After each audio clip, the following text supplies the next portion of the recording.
Hey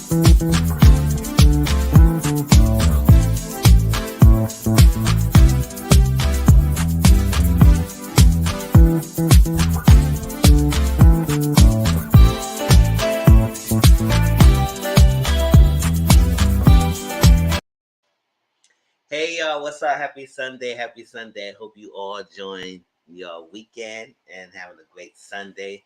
Yes, this is Mizzle Talks. What's up, y'all? This is Mizzle. You watching my channel Mizzle 14, and hope y'all all back to here for another weekly review live of some of these shows. If y'all saw the thumbnail, so yes, we're gonna talk about Cherish today, Love and Marriage Huntsville, and Love is Blind. And then later on tonight, around 10 o'clock Eastern PM, we're going to talk about One of Us is Lying. And we're going to have a lot of discussions of the first 4 episodes of the series on the first season. Because I know it's 2 seasons, and we're going to talk about the first season. All right, but what's going on, y'all? What's up? So y'all follow my socials. Instagram is Mr. Grown. Twitter is Thomas_Grown. And then my Discord is Mr. 14, #3488. Or the link is down below in the description box, and click on the link and join in the fun. What's up? Hold up. Hey, what's going on, y'all? How y'all doing? Oh, smiles and everything. How y'all liking this time going back today? So I hope you had your extra hour of sleep. And the people that work overnight, I'm feel sorry for y'all a little bit, because I feel sorry for y'all because they had to do an extra hour of work, and that's kind of crazy. Nobody want to do that unless you love your job and everything. But hope it's good. But the only thing about it is that it feels slower. But the year is almost over, so let's go about fast anyway. So hope y'all are enjoying it. What y'all doing today? Hey, CM Boo, how you doing? Where's everyone at? All right. So let me start off the show's update, and let me get into it, because I'm trying not to keep y'all too long, and we got 3 shows to talk about. So let's get into this.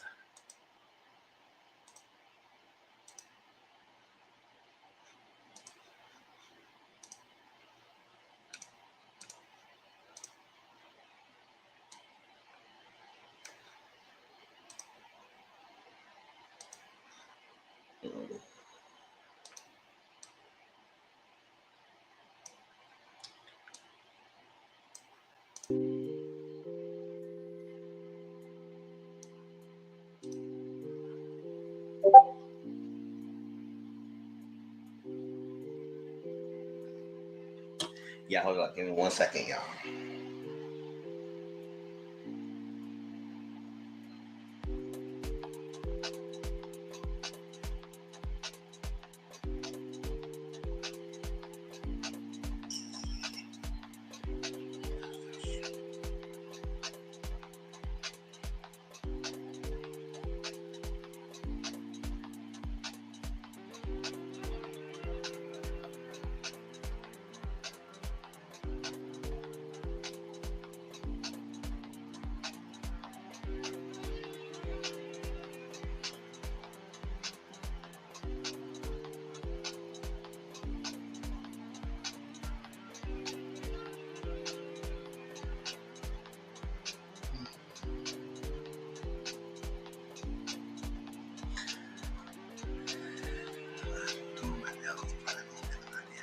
I hear that.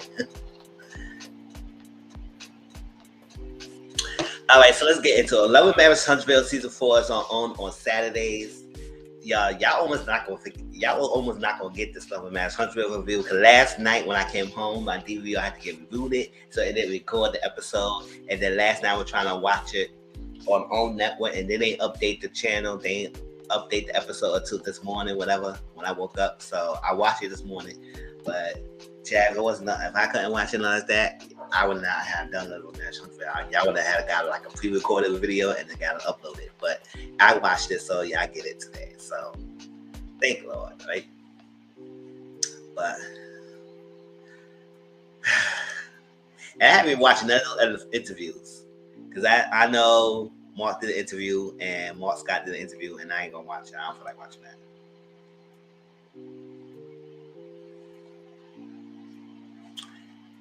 But we'll see. But yeah, the show is getting dry. Yes, we're gonna talk about it. But besides the scare that Kimmy got, that was the only authentic scene on that thing. Everything else was like, whatever. Oh, Mel's and Kiki's. Oh, I didn't see those interviews. Share those links to me in Discord. I'll probably watch them another time.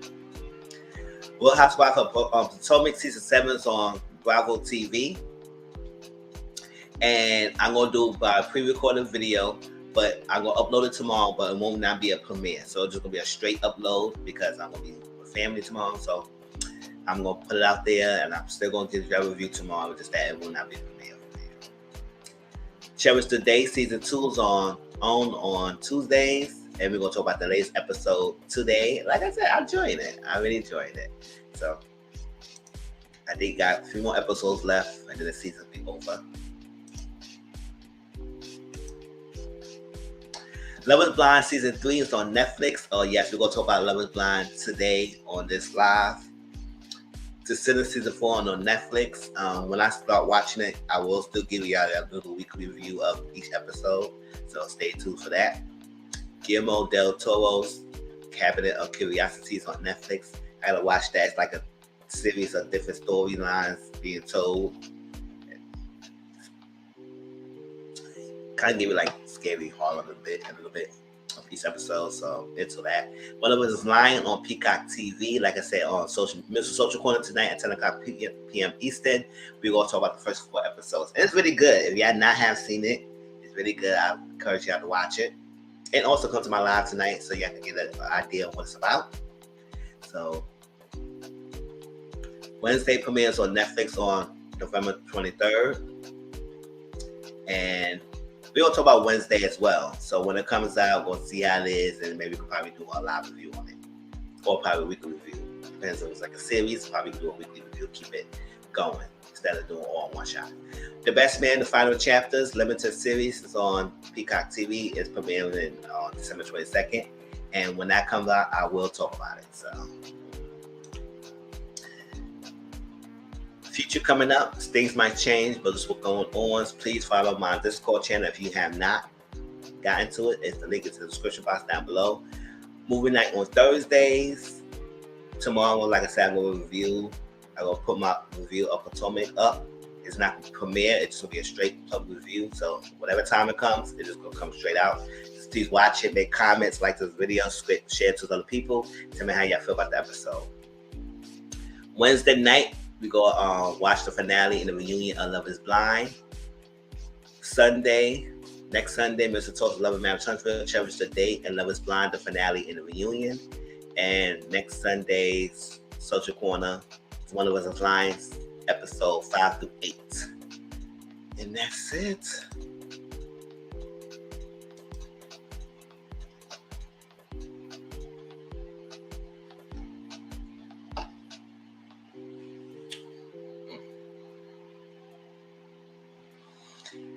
All right, it's good. Let's get over this.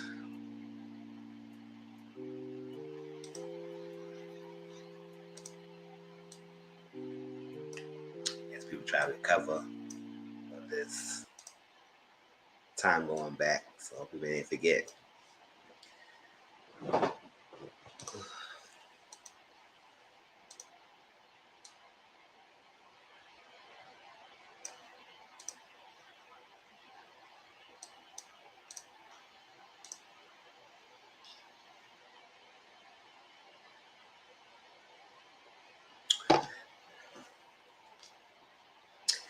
Cherish the Day, y'all. This is what episode was this? Episode 5. So I think it may be 3 more episodes. Thoughts about Aubrey and his foolishness.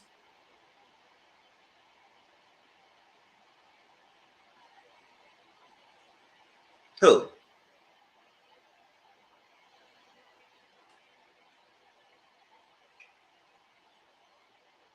I don't know what's going on.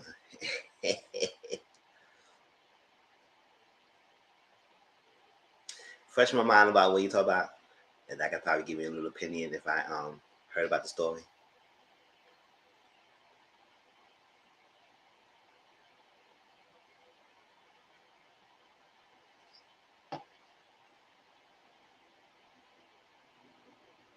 Oh, Drake. Oh, yeah. Let's talk about it real quick before we get to this Cherish today.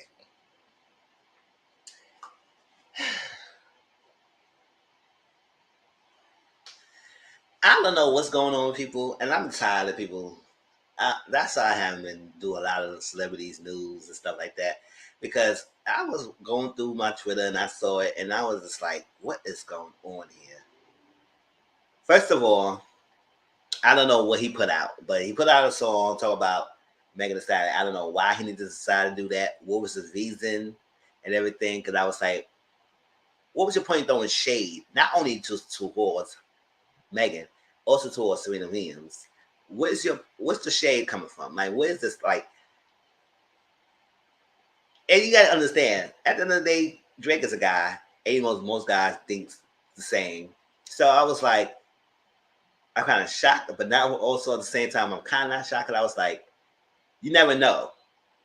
They could be quiet, but they could still think the same way other people. And he showed his stuff up in the song, and I was like, what is up with that? I was like, ain't no sense. And then the joke about or make a little shade about the issues is like, why?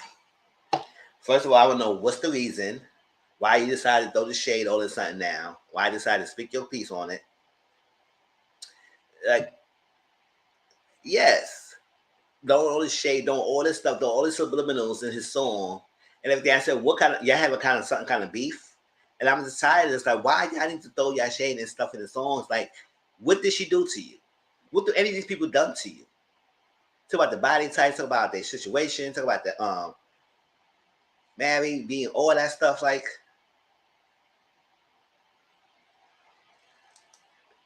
yeah, because I was like, what? I understand. I didn't understand the whole point of it, and I still don't. People talk about the lyrics in the song, but people ain't telling the origin of why he just started to talk about it. If they did, I haven't read it.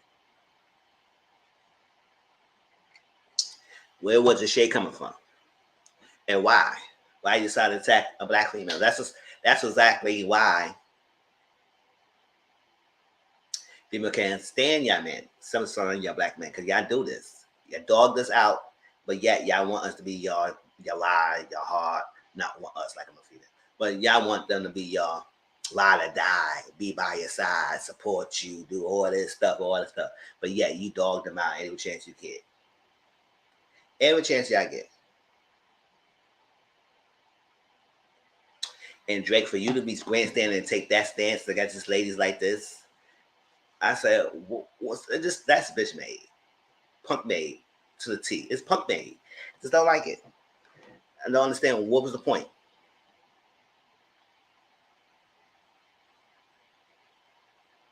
Everybody said, "Oh well, Drake, believe it, sir. He believe in that. And so Drake said it, so it must be true. She's lying, she's lying, she's lying." I said, "Ain't no point that she needs to lie. It is what it is. It happened, and done when it's done. Everybody know what happened." And Serena started dating with a married man who loves her, and she decided, and like, what's that? What's the point of that? Because she not dealing with y'all no good ass people, eight chic Negroes. She ain't dealing with y'all, so that's a problem. Talk about their body type. Talk about the surgery they getting. That ain't a problem. Yes, you got surgery your damn self, and your body's still in the way you want it to be, huh? You mad? So what? I was like, it was dumb. It's not need to be sad. And then whoever comes out their mouth and they started to jab back at you, so what? Because somebody really wanted to go low. They could have go low. Talk about your little. I ain't saying that. I'm gonna leave it at that. I'm not saying that. Cause you know, somebody who had no sense in their world could really go low. Snowboardy ass type of person. Mm-hmm. That's enough to talk about somebody like you all good. Yeah. And here it comes. Since he says something, now here go all the men's well in the works. agree and be in the comments and say, "Oh, yep, I knew it. I knew." I said, "How y'all know? Like his word is Bible. Like what is going on? Y'all know jack."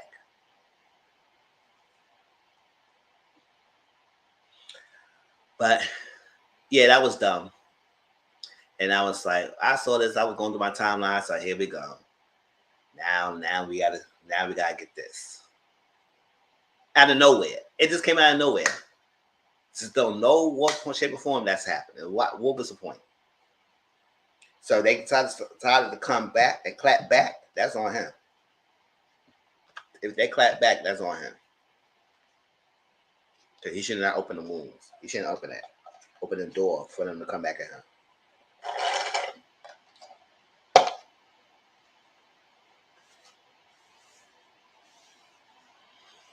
I mean, a lot of people are not here for it either. So he get clowned as well. There's much people who support him, and much people clowning him as well.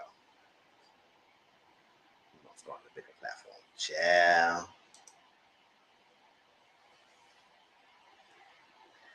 That's all it's like. It was draining. But yeah, I saw that and I was like, this was ridiculous. I said, I ain't understand the whole point of none of that. And I said, okay, Drake, you want to come out, you want to make us like what? Because people ain't saying your name, so you want to make a viral moment or something like that? You want people to talk about you in any shape or form? Like, are you upset that you got not getting attention lately? Like, what's going on? You want to be validated or something?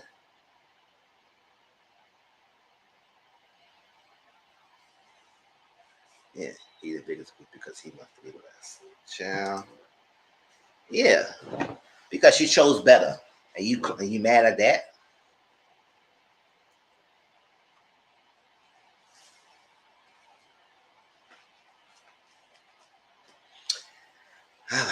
Yes, but that's my little quick take on that. I said that was dumb. It was on Drake. I say yes. So people have been clapping back already, and if Friday will clap back, we don't know. But if Melly will say something, we'll see. But Samina will say something, I don't know. Maybe she wouldn't say that because her husband said it for her, so it is what it is. But I was like, there was no way to throw that shade in songs like that. What was the point? That's my whole thing. Y'all tell me what was his reason?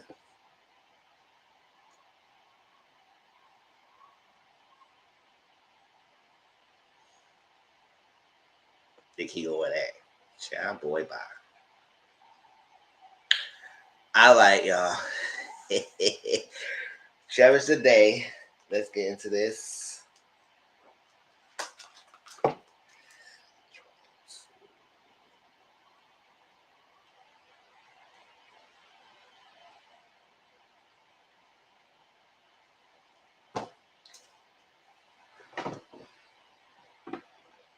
Yes, if you're so inclined, please like the video if you can. So like that, I might have to do a little like the video thing so people come in. All right, Cherish the day. Yeah, it was nice and quick. I'm not gonna keep too long with this Cherish the day because I want to spend more time talking about Love is Blind and Love is Blind. So let's go back to Cherish the day. So we have a reminiscent of Sunday and her father. They go fishing. That's like their favorite time, pastime, growing up, childhood thing. Then they have bonded with each other. You couldn't really do sports with her, so the mother was not allowing it. So she said fishing would be a best between her and her father. He taught her how to fish. They had a good memories. Yes, thank you. Yes, got great memories and everything. All that was nice and done. He remembered a lot of things what happened in the past, and he remembered what's going on. He remembered his daughter reactions about a lot of things. And the bonded time. And some of the stuff that he was mentioning and gave her words of wisdom. She remembers because how she forget, because that's her daddy's girl. And all that said and done, after I think she thought she caught like a fish on her line, and I guess it got escaped and went away. The father just turned and he said, "Who told you how to fish?" And she said, "You, daddy." He said, "Oh, okay." I said, "Oh, yeah." And I know it must be hurting her to see her father deteriorate in front of her eyes. I know it'd be hurt for anyone who see their parents deteriorate in front of your eyes. Of maybe not physically as much, but the mental capacity. Because it's like We just had this whole moment that you remember all this stuff, and then all of a sudden now you don't remember that you taught me how to fish, or something like that. So it's that. So, and then we see later on he refused to give me help. Sunday came home and the aide come out and he say, "Listen, good luck." Because the father said, "I don't want no freaking aid in this house. I'm not doing it." He refused any help. He refused none of that. He said, I got you and Lynette. That's all I need. I don't need no aid. I don't need nothing else. It's like that. And she said, "How am I make you something?" He said, "That's what I'm talking about. That's what I need." All right. So the father. Yeah, I know. Sometimes when you get older, you get grouchy. So it's like, it is what it is at some point. And then he's missing his late wife and Sunday's mom. So it's like that's another thing that's like hurting him to the point that he just want to let him be at peace. At the same time, and also he's refused to understand that something is going on with him. Whether it's not diagnosed yet, because I don't think they went to the doctor to figure out if anything he got any diagnosis. But that's what it is. It's like, oh, that is why I found an act of it's been good.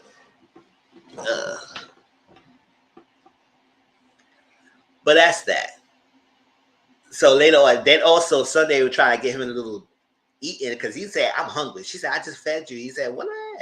So I said, she said something. I guess it's some vegan thing that she expires that.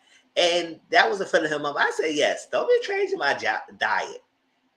If doctor saying my diet needs to be changed, don't be changing it." I was like, "I don't know what's up with you. Don't be changing my diet.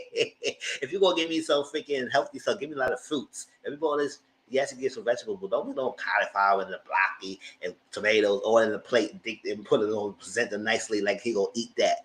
He looked at that food. He put that plate for. She put the plate for them. He's like,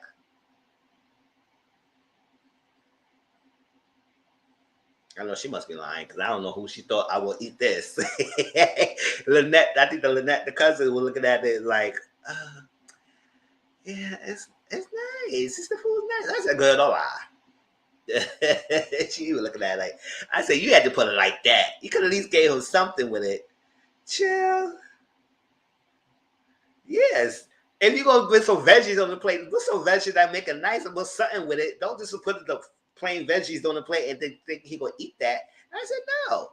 Season to make it look nice, make it look, put something with it. Bread or something going on, like so you can eat it and not look like oh." He looked at that place and go, "You must be lying your mind. Give me the freaking low vibrational vegetables up in here. You better get something with it."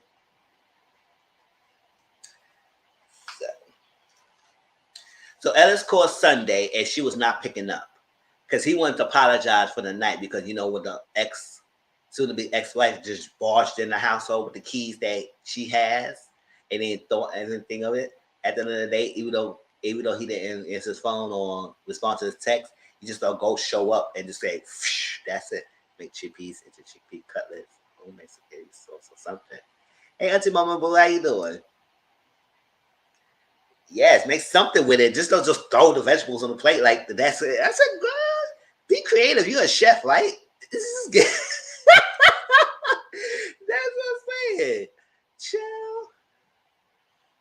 Mm-mm. So he called and everything, and that's what it was. And she didn't answer. So he thinking that she might be avoiding him. But I said, it was embarrassing, but I don't think that's something enough for him to mean it. Not to answer your calls or nothing like that. She was tied up with her father, but she that literally was tied up with her father and everything. But he called the landline. I said, "Oh, people still got landlines?" I know people still do it, but most of the landlines calls is collector anyway, so you don't really answer that. It's just sitting there collecting dust. I'm listening around the kitchen throwing that. I hear that. And shrimp chicken. Oh, all right. Love it. Love it. Uh, so he called the landline and the father answered the phone, and I guess they had a conversation. I guess he remembered everything, the conversation. He said, "Okay, here she go." And then he said, oh, I called the phone and everything. She said, nah, it's not like that. And so I'm glad, he said he glad he remembered the number. I guess I had the same number for a while now. Because usually that's how it is. Like, you don't want to keep changing your numbers like that unless you got to change it. But most of the time, you keep the same number. That's what it is. Sure, how long I had this cell phone? I had this. I changed cell phones, but the number's been the same for a long time. Yes, a lot of my family have them. Hurricanes, all the babies. Yes, give me one. I think people still gonna have it just in case. If your cell phone service don't work, the landline still will work. It's like that. I don't have a landline. I got a cell phone service because there's too much money to get all cable, internet, and phone. I could have got all three, but I said nah, never do that. But it is always good to have as a backup.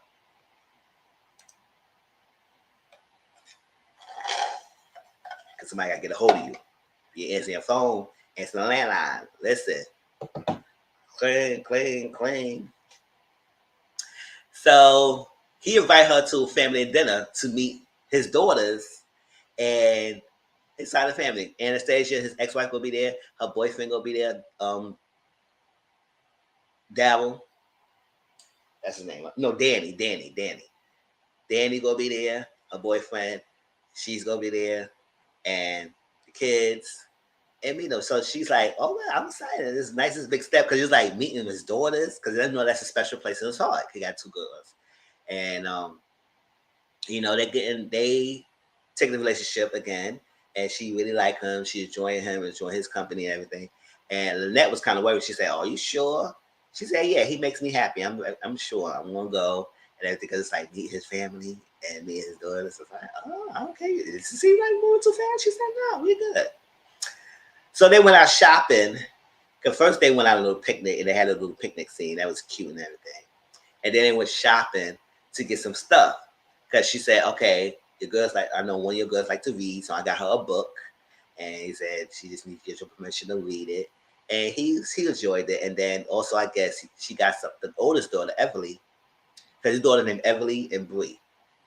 And Everly, she got her like a custom set to make cupcakes or something like that, or baking set. She got her some tools. It was nice. It was a nice little bag with some custom stuff in it, and put it together. Because I think he mentioned to her that everybody does like to bake and stuff like that.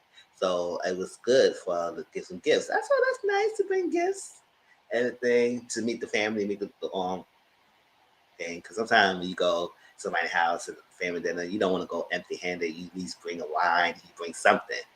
But I mean, not everyone does it, but not everyone expects it. But sometimes like little courtesy, gratitude, if you say, for inviting me over. So that happened. So she got there, got the gifts, wrapped up the gifts and everything, got it together, and went to the house.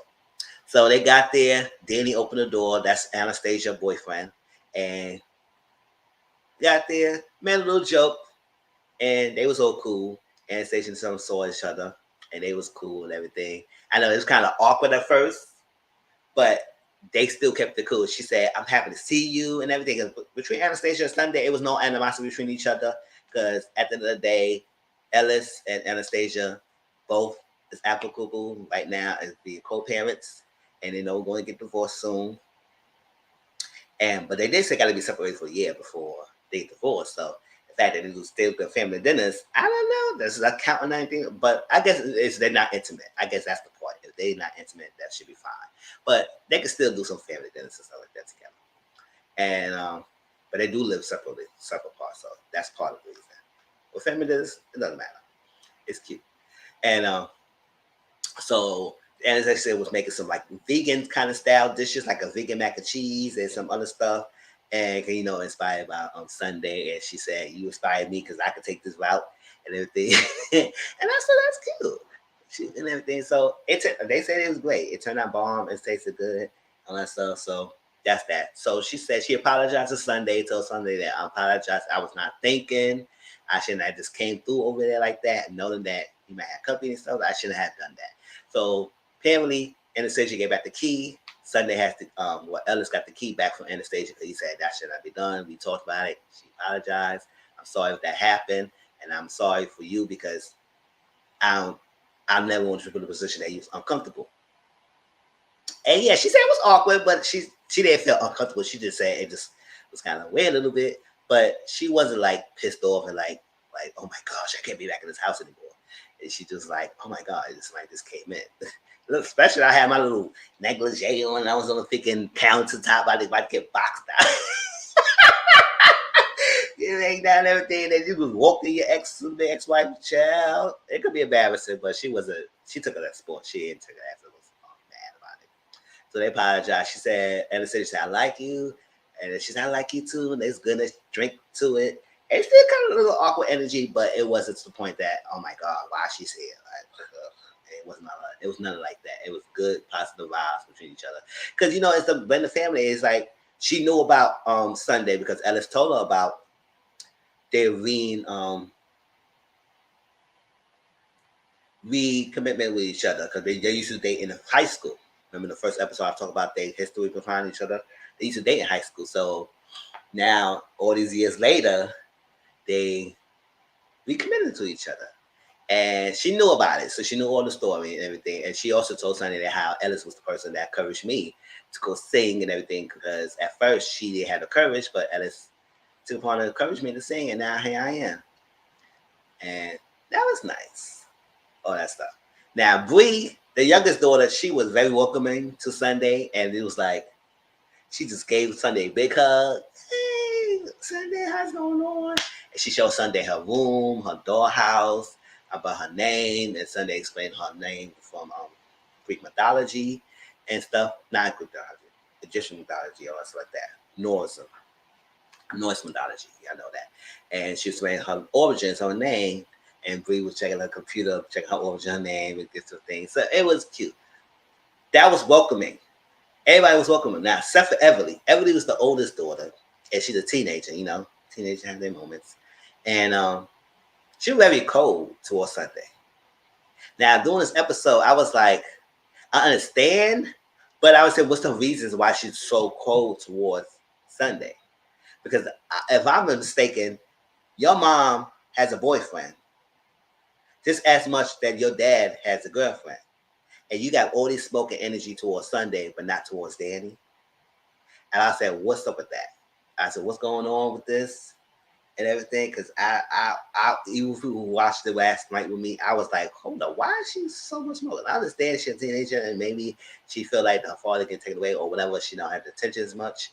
But he always has been there. Like, he's just, sometimes, like, he's an adult. He had the moments that he had to do what he had to do. But most of the time, he always there for his daughter.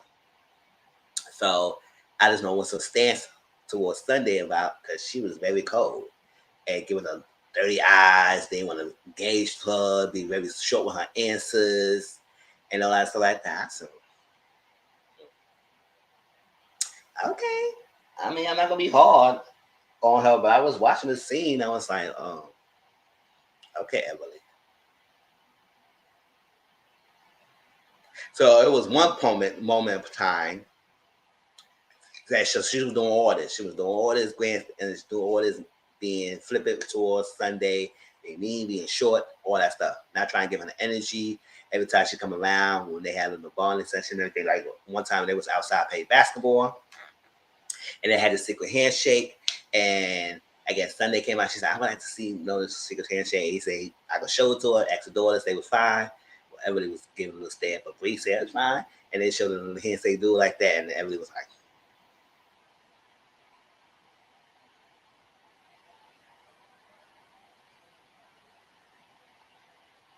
I said, ooh, fix your face.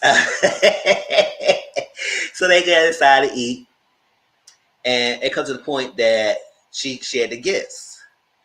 And she gave Bree the gift, and Bree left her gift. And she gave everybody a gift. And it was a very nice thought gift. She wouldn't excuse herself. Took her boyfriend, Jeremy. I don't know if it was a boyfriend or a friend, whatever. A little guy named Jeremy. She go to the house that she should have got permission for. But none of them are there. Ellis checked on it. He said, you should provide permission for bringing him over. But we'll let that go. Right? Went in the kitchen, and now we get to the point of it. I would say, oh, okay. She said, oh my gosh, what's going on? First Danny and now her?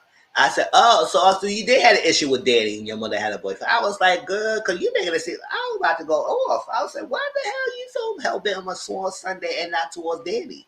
And both your parents moved on with somebody else. So I would think you would have been upset with both, not just one parent. But she did. It just because the timeline of the show, we got to meet Ellis side of things and not too much on his mother's side of things. So maybe she did that same thing to what she did to Sunday to Danny. So now they got through that hurdle. Now she got to go through another hurdle with Ellis and his girlfriend. So I said, okay, now I get it. Now I get it. She just said like the parents is moving on. And then maybe because she was the adultess and she's a teenager, she had a lot of years before Bree came in. And so she maybe she recognized her parents together and she liked the bond and everything. But now they about to be separated. They separated and now they about to get divorced. It's good. It's a different change for her. So I guess she's not. She trying to get used to it, and she's not there yet. But teenage. That's what they do sometimes. And everything. So now I get it. I said, okay. So this is the pattern. She did this before, and it's just that it's your turn. It's Sunday. It's not against you, girl. It's just your turn because her parents moving on, and she can't deal with that. So Alice had to talk with her because at the kitchen when she said that and everything. She threw the gift away in the trash. I said, "Oh, okay, girl. Now you doing the most. I understand you upset, but throwing the whole gift away like that, and everybody see it." Her boyfriend said, "What? What are you doing? Why you throwing the whole gift away?" Alice saw it. He's on the trash. He said, "Get that out the trash," and she walked away and everything. And then Sunday came and she realized that her gift got thrown in the trash and. That must be hurting. I mean, as a grown adult, I was like, man. Me watching that episode last night, I said, "Dad, you won't get another gift from me again." I know she feeling some way, but child, let me find out you throw a gift away for me in front of my face. I'll find out. Like, it's one thing I don't know about it. But if you throw it away and I know I'm in the room and that tells me something. That means that let me know that I will never give you anything again. Hell to the no. I don't care how I don't care if you apologize. I said, okay, cool. I'll accept your apology. But just know that you won't get nothing else from me. No gift from me, child. And I ain't the only one. No, don't tell me I ain't the only one. If I ain't the only one, then I'm my own island.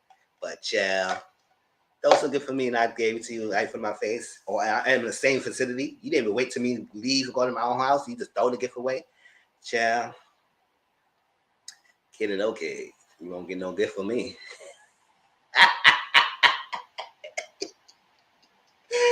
Chill. So Ellis talked to her outside and he said, yeah, she did this to Danny, so don't take it personal. And she was upset about it. And he gave Sunday a key to his house. I said, oh, not to the key already. A key to your house?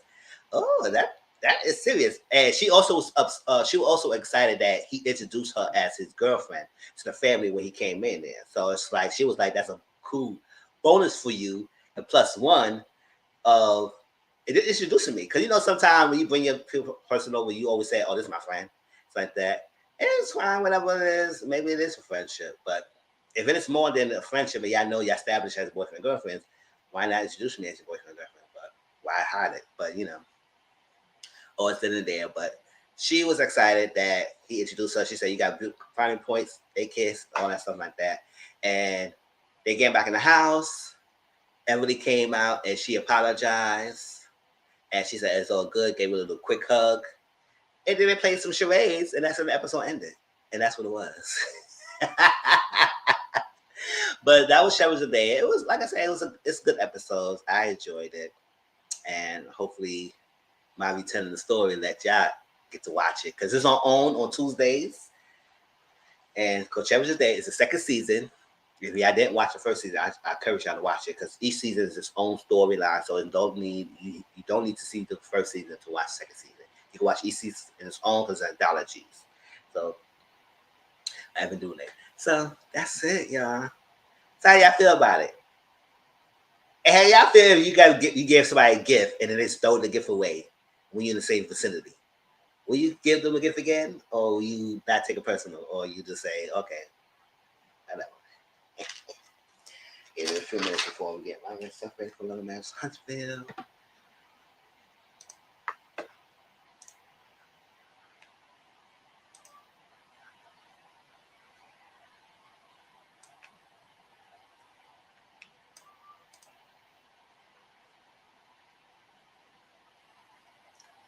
This feels like the old school R&B album.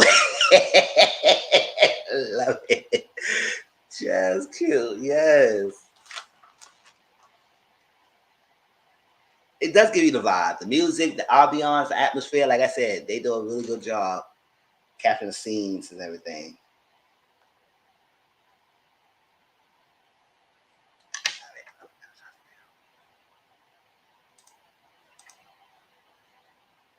All right, if there ain't no last more thoughts about it, let's move on to LAMH Huntsville.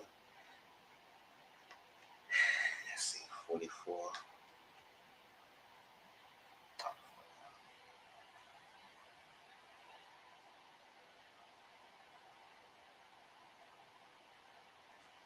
All right, y'all. LAMH Huntsville. Let's get to it.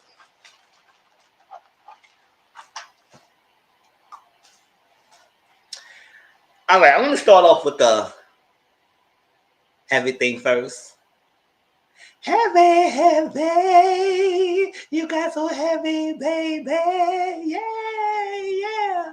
Yes, the heavy part. Now get that out the way first, and then we get to the other stuff because, it was a moment. It was a touching scene, and I pray that everything works out in her favor, everything works out well, and that she doesn't have anything, and it's just a scare, and that there's nothing serious.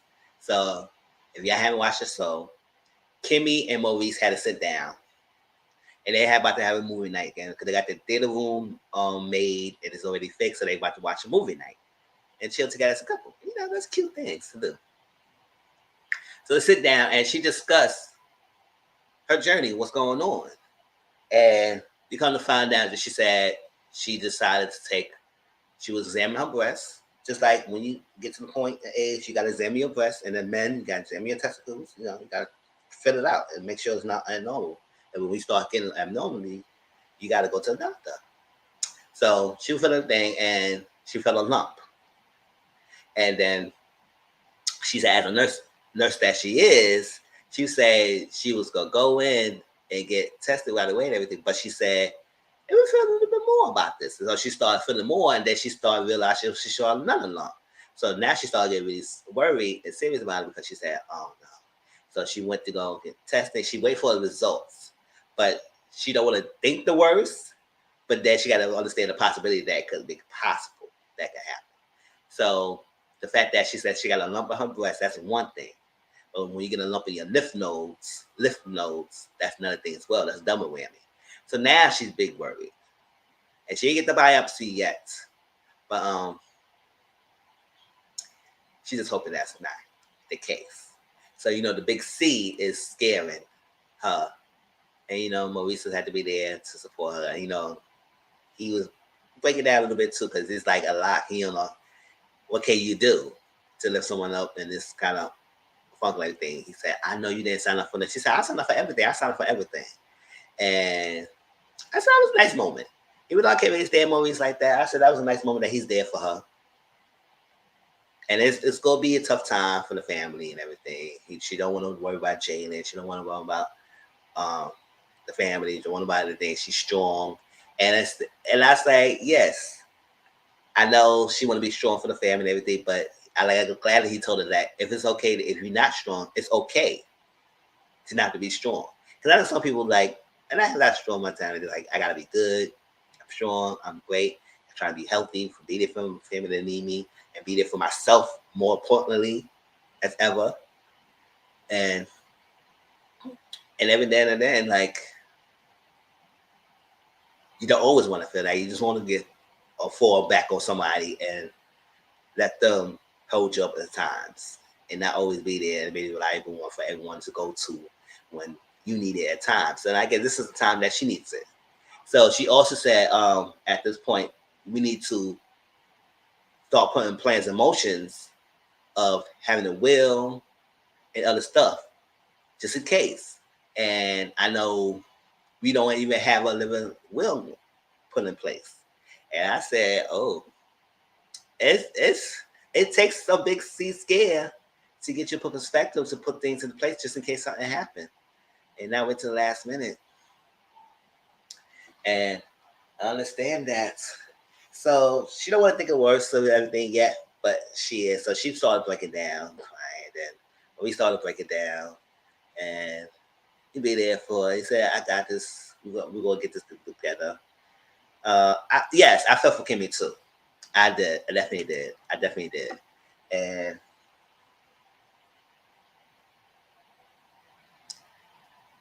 even though I had no personal close experience with my family that was going through the big C scare, but I think some people might have a scare, but not to the point that they actually got diagnosed with that I know of in my personal life. That so, but I do understand. No one, no, my cousin father went through a big C and he died of a big C, but that's the only person. And I've seen some of the final moments before he passed away. But he always been a great guy. So I was like, it's tough. And you know, sometimes we get to the point close to like end of the stage, you do want to leave. You don't want to be around. And you might get mean, and you might get groggy, you might get this and all that stuff like that. So everybody's different when it comes to that final moments. So I feel for her. So she said originally she was not going to want to film. She didn't want to film, but she's realized, she said, you know what? Maybe my story, because my story can help other people as well. If I can help another person, that's great, who's going through the same thing. That's what it is. I know a lot of people on these platforms want to use this person's story to inspire others in a way. Now, can I want to do that? Maybe not. I don't know. It depends. But I admire her for sharing that story. Because yes, you do help another person. Because sometimes people always feel like they're the only one alone going through this. Hey, J-Lo Boo, going along with this alone. And you got to realize that you're not alone. There are other people who's going through the same battle or struggles as you. It's that the fact that maybe you might not have much inner circle that you may feel alone, but there are other people that outside you might not know of who may have the same story that you might be touched by. So it's always helpful to be able to expand. Hey, Renee Boo, how you doing? Thank you for coming through. And always expand and open your social circle sometimes. It's like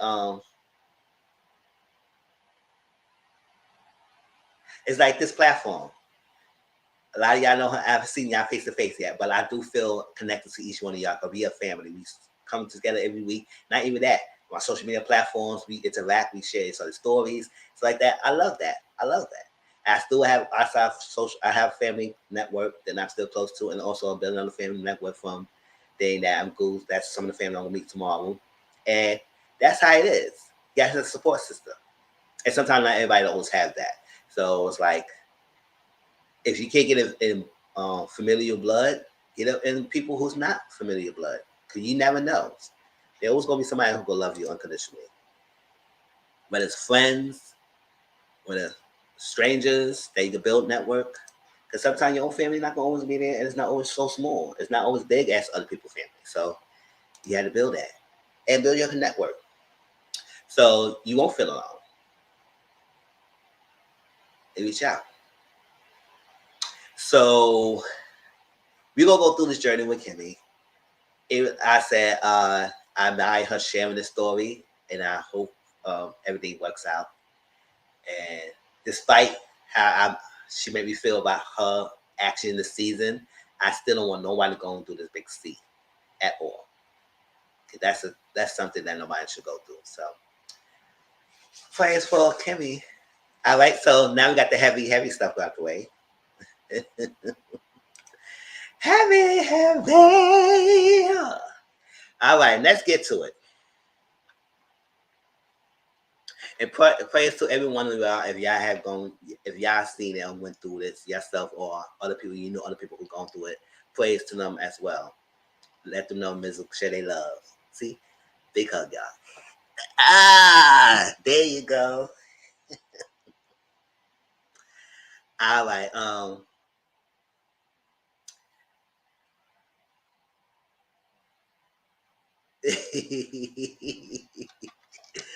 Uh-huh.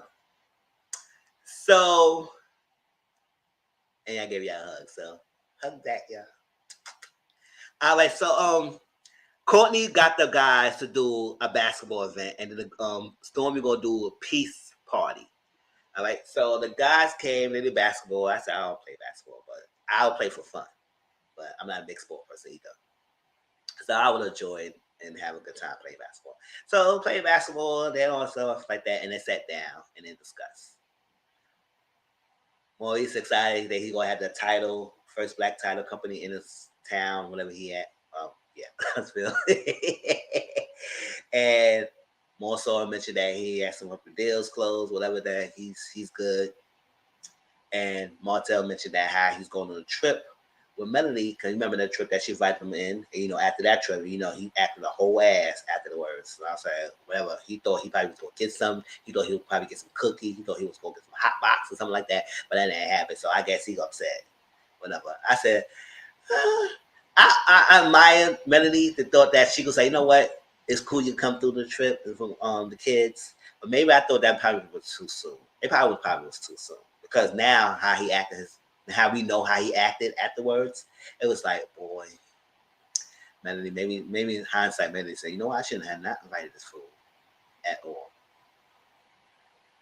So more so and everything, he said, how you think they go? The kids go feel. Do you think you're gonna be confused with the kids? And Martel said, no, I don't think it's gonna be confused because at the end of the day, they know what's going on. Because I think Melanie and mentioned that her kids get constant therapy and counseling, and she talks to them and everything. And I hope that Martel talks to them as well, so they understand the dynamics of what's going on. And you in the damn hot box. That's my staples. If I ever do merchandise, that's gonna be one of my staples. Shoot, calm down your hot box. That's gonna be part of my statement. And the heavy. That's probably one of my statements I make too. Love it. um.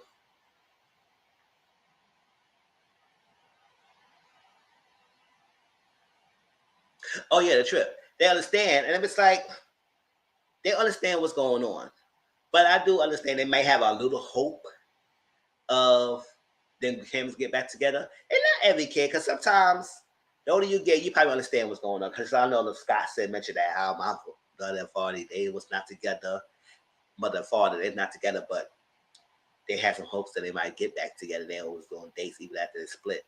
I said, oh, that's cute and everything. So there's always a little hope back in the head that they probably parents who might get together. Maybe so. Maybe so, especially the younger ones. But maybe the older ones don't understand that this is final and it's done and we're not getting back together. So at the end of the day, I guess it's for the happiness of the kids to at least just have some fun with both parents in the trip together. Whether or not they want to get back together or not, or they understand the reality of it. At the end of the day, you don't know these kids. So you got to ask them first if you know if they're going to feel some right away. At the end of the day, they said they understand. They know what's going on. So I also that's cute. So Courtney said he want to get into the commercial business, but he don't want to do like building and stuff. He was just want to invest and make money out of it. So that's what part of the realm he want to do. He want to make investments in commercial properties. And Marcel said, "Oh, I can help you on that." I said, "Okay." Ain't nobody else you can get no other person to do it. But I gotta be more so, okay. And then Courtney said he could bring this together. He said, "No, guys, we could have a cool moment and everything, and different from women because women and men handle peace differently." And I said, yeah, mm-hmm, mm-hmm, yeah. And Courtney has a confessional. I said, "Oh, right there, Courtney gave Courtney confessionals and everything." I say, showing all these little Taco be hair on his freaking chest and everything. I mean, he do have light brown eyes. I said, oh, he got some light eyes. I didn't notice that. But other than that, that was cool. And Yeah, that was it. It wasn't even that much about the guys basketball. So Courtney and Marcel met up. I'm not gonna be jumping around, but hey, other story. Courtney and Marcel met up, and they had a conversation about commercial properties. And Marcel said, "Oh, I built this, and then I built this thing." And I said, "Oh, okay. You finally got some properties because all this time we always see buildings that's like nowhere near built. So we don't know what the hell you have built and came together, child." Because they always talk about they got this multi-million-dollar business. And I said, "What are the buildings at? We don't even need. We don't see no buildings. What are the properties?" So this episode, he was like freaking bragging about the three properties. I said, "Hey, if that's what you build, that's fine. A hotel and a building, a rental building that he had." I said, "That's cute." So he went down and they discussed. And Courtney said he mainly just wanted to invest. That's the more part. He don't want to build nothing. He just want to invest. So, oh, how to get sued, child. So they had the conversation, and it was about the aspects of business together. So Marcel asked Courtney, he said, "You and Stormy business together?" He said, because he asked her if Stormy gonna be part of it. He said, "Yeah, we work together. We together in this." So it's not like anything she does, I'm not there. Anything, um, yeah, they vice versa for each other. So yes, she's a part of this as well. So he said, "Okay. So what's going on with your wife?" He said, "Well, I'm mostly the outside, and she is mostly the inside." Okay. But did you say she was the majority owner or something and everything? So even this thing right now, he said he do most of the outside work, and teachers mostly job is to do it inside. So we don't want to mix business and pleasure and personal and business, not pleasure, personal and business together. So we keep our things separate. So I do my thing here, she do handle everything else in the house, and that's it. We can't work together because we work together. We're not probably gonna make that much money, and we probably gonna be leaving each other. So I said, "Oh, so with all this grandstanding, y'all making it seem that you're not in front in this business aspect. When we know normally it's always been the same way. We always thought that Marcel don't want teacher working like that. He always still stand by that. He still stand by that to this day. He don't want her to work and do all that stuff like that. That's what I'm saying. Cause all the time you was doing all that, now you want to put them down the front and make it seem like teachers part of the business. But now you saying now it's like, oh no, we keep it separate. I do the business part, she do the personal stuff. That's it. We can't mix together.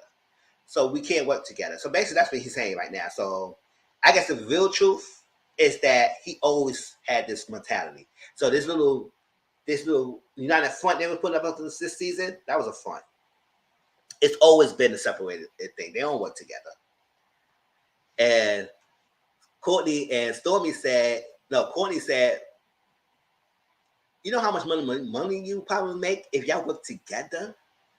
Y'all could have like double or triple your money." And he said, "If we work together, my money wouldn't be triple. It would be half of that. And then we would probably be divorced." I said, oh, okay. All right. I guess it is. Whatever works for your family, but don't try and act like you try to fool us with this little, oh, we need out in front, we work together, or Tisha's the boss. Tisha ain't the boss calling to you, and you don't want her to evolve in the business. Okay, whatever.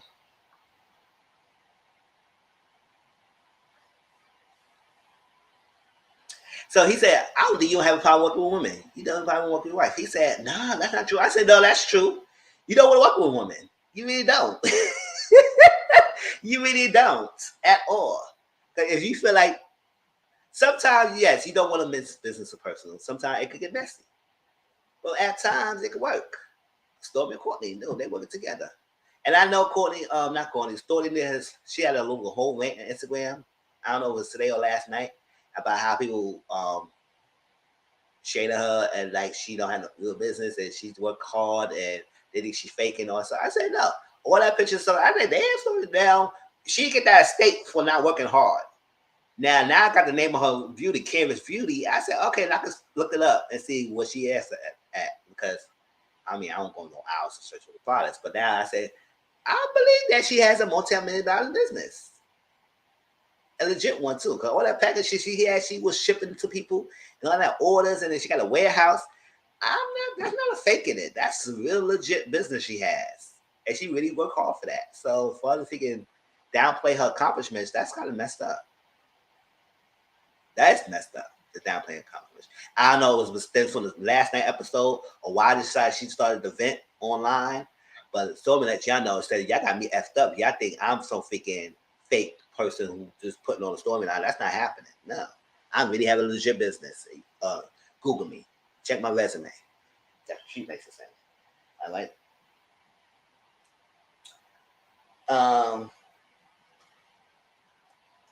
So that's that. And I believe Courtney and Story do work great together. Because at the end of the day, remember she told us that he took her to these places to scout the places to get her vision together. And so I believe that he has been by her side and working together and building this business together. And now they got $10-something million. And when I said, ooh, chill. I don't know if I ever dreamed they would make that much money like that. Chill. All right, so Mel and Stormy. Oh, customers complain about getting their orders out late. Oh, okay. I mean, it happens sometimes. I know we all order stuff and we won't get it on time and everything. I mean, it sucks because that do tarnish your brand because you expect to give out orders on time. But hopefully it's not an ongoing thing. And it's like just like the fly. I don't know. She needs to probably hire more team to get these orders out, and then we'll be coming out late. But then again, once you put the orders out, usually it's up to the delivery people to deliver it on time. Because sometimes you could on the supplier could ship it out on time, and then the delivery people take a long time to get it to you. So it's not much of. I don't think so much as her. I think it's mostly about delivery. But I don't know. I don't know story. I'm not in story business. I don't know what's going on. But it could be that. Because sometimes they do ship it out on time and then you don't get it till freaking 3 or 4. I said, what the hell y'all doing? So, because, you know, UPS, FedEx, Postal, they be jam-packed. They be up busy, especially when the holiday time season come. Child. They get so much deliveries. And sometimes things happen. But if she is giving out the order late than expected, then that's probably on her. But if she put it out on time, it is on the delivery people.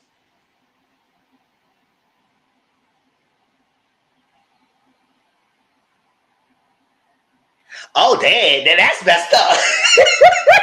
Now that's something. Okay, Dominic. That's something. I saw that week. Folks went to Target and Walmart to get it too. No, somebody ordered in February and she didn't get ordered until October. Ooh. Was she on back order or something? A back to back order? That's what she was on? Yeah, that's a long time. Did I get your? I would have got my refund. I would have canceled that order. I said, "No, man, get my refund." I'm not waiting for this. Yeah, that is a story. Yeah, that's what I'm saying. February, hell to the nah. I would not wait that damn long.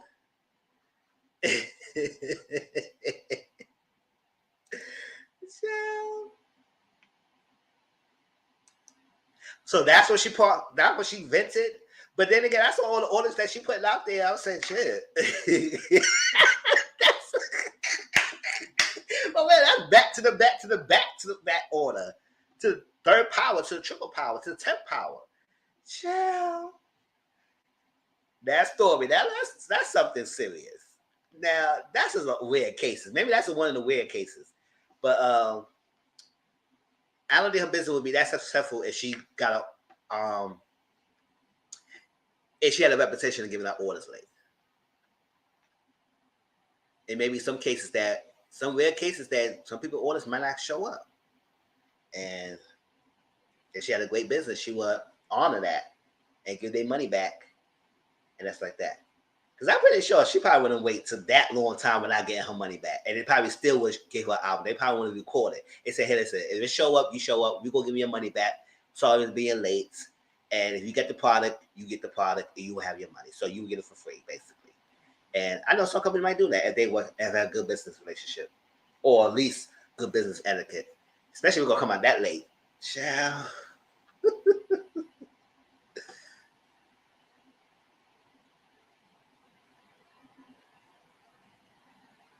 All right, people that work for her never told her that lady called. Oh, that's how people. So fire the people. Child.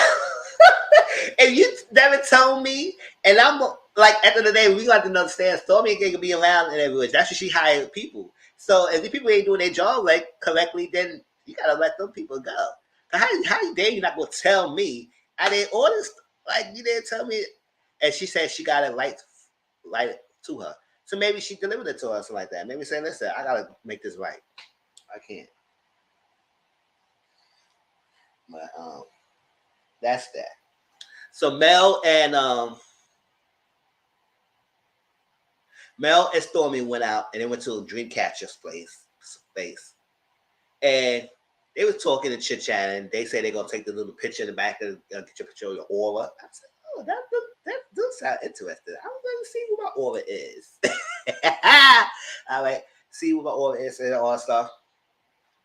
And that's what Stormy told Mel. Now, after Mel gave a breakdown about what happened with the original six had a meeting, and when they decide to not to talk about each other on social media, if we have a problem, we can talk about face to face, and that bring up kids. I said, I don't know how long was this episode until now, because I think y'all still going on social media to talk about each other. So I don't know what's going on here. Y'all probably broke them comments a really long time ago. So that's that. So she said, oh, y'all got friends? She said, no, I'm not looking to resolve anything. I'm not looking to be no friends. I could be there. And she said, oh, I don't know, Stormy. I don't know if I'm going to come. But she said, who going to be there? Kimmy. Basically, all the ladies. Kimmy, Tiffany, Destiny, and Tisha. Or something like that. They're going to be there. She said, I don't know. I'll let you know, girl. You know, Mel ended up showing up because I guess you have to show up anyway because it's Stormy time to host an event. So I guess they told her, no, your girl got to show up. All your ladies, show up here. Just like the guys show up at the basketball thing, y'all got to show up this little peace party. And that's it. So everybody got there. They went to the peace party. Did I miss anything in between? No, that's it. The peace party. They got to the peace party. And Stormy set it up everything well. They were sitting down by the table. It looked like they had some little hors d'oeuvres and charcuterie board and all that stuff like that. It was very nice, cute. I said, all right. Chad, we'll get to that. Because I don't know. So everybody came. Oh, and Destiny, I forgot her name. Destiny came with backup with her cousin Demi. And she said, I need to bring backup just in case. So I had pop off. I said, what did pop off? You need a backup for what? For a peace party? Okay, girl.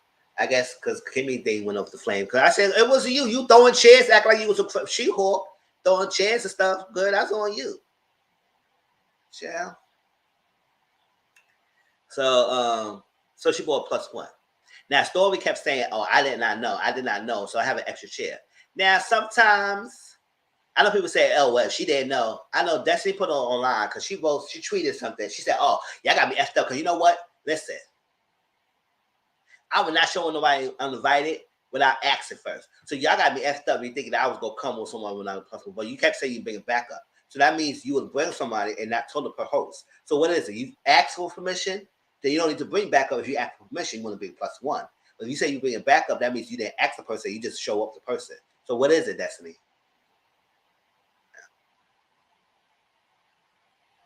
Shakuchi boy, yeah.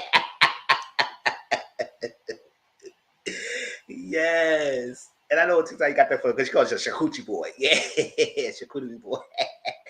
Yeah, so what is it, Destiny? Because you really took a stance on Twitter. I ain't like the post, but I think I missed it now. But took a stance on Twitter. No, let me read it, yeah. I can find her name. Her name is her name. I read it for y'all.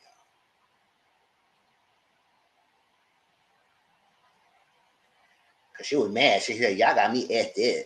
I said, Destiny, all the other time people make us things about you. You ain't say nothing. Now all of a sudden you want to say something.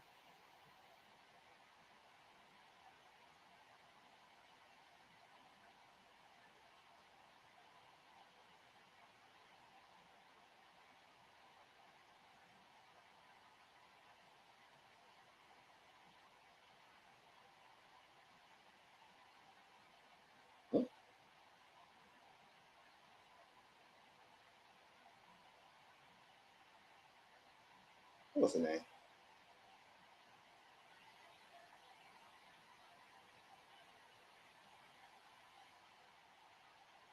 Oh, I don't like her or her flat face. I hear that.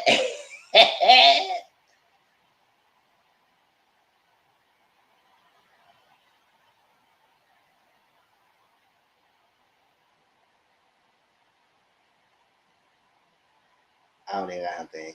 Or whatever. That's what she said. It's like that. I can't be clear. But so I said it doesn't need to be black up if you ask for permission. So Stormy said, I just had extra chair and everything. But I know normally when you host events, you do like to have extra chairs and stuff like seatings, whatever, just in case something happens, whatever. You do like to have extra. You don't want to have just exact one. But sometimes you do have extra just in case. So maybe people say, oh, well, she didn't know why she had an extra seat. And maybe because she have good guest etiquettes that know that you do extra just in case. You don't have exact, you do have extra. So you may have extra seating, you may have extra chairs, you may have extra plates, something like just in case something happens. Maybe a plate break. You may have extra glasses.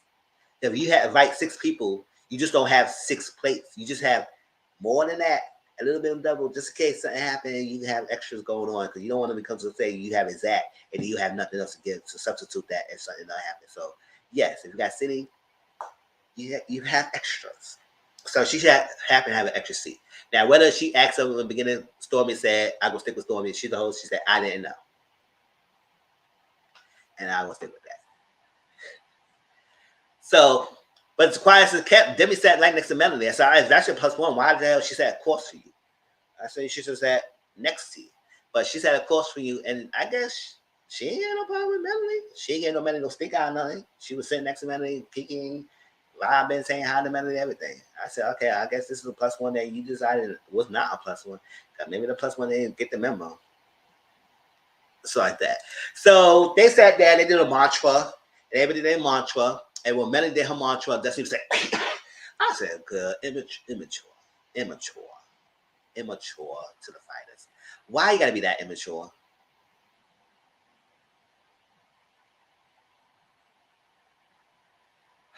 Girl, you really bothered in the press all the time. I said, Destiny, is it tired of me press all the time, girl? Because I don't know I'll be. I can be upset all the time. I got time. I can be frowned all the time. Just a beautiful face can be frowned.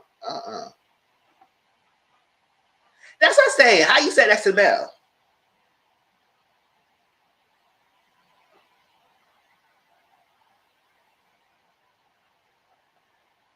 There was a backup and she backed up to sit next to her. That's what I'm saying. He said, like XML, and that's your backup. I said, girl.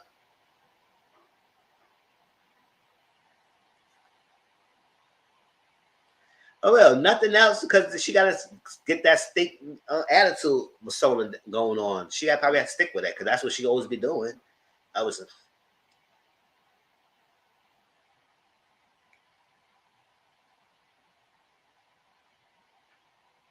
like you always smelling something. I said, why you always smelling something? That's like, all right. So they did a mantra, and then when Kimmy did her mantra, everybody could feel something different from Kimmy. And Kimmy said, "I could be anything. I could do whatever. I could survive through anything." And she started choking up because normally people don't see Kimmy like that.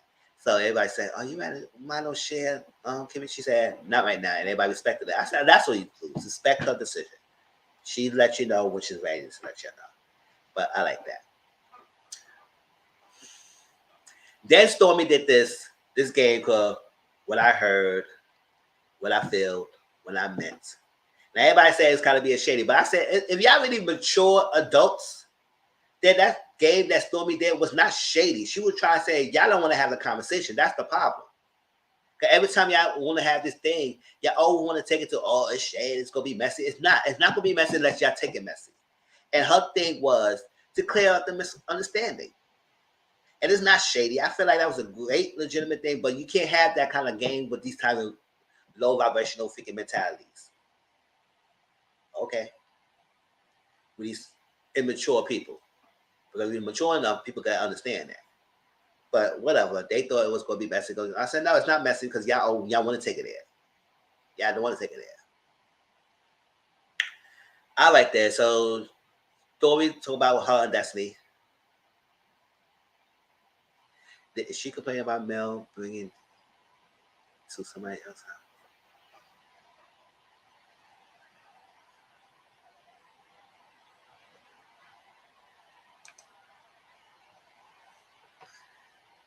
Who, Destiny? Did she complain about Mel bringing somebody to us?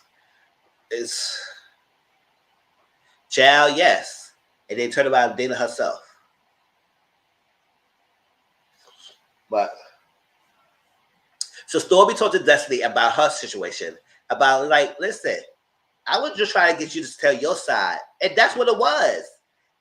If y'all would have watched that Guarantees event, when Melanie was trying to tell her side, Stormy was like, I said, girl,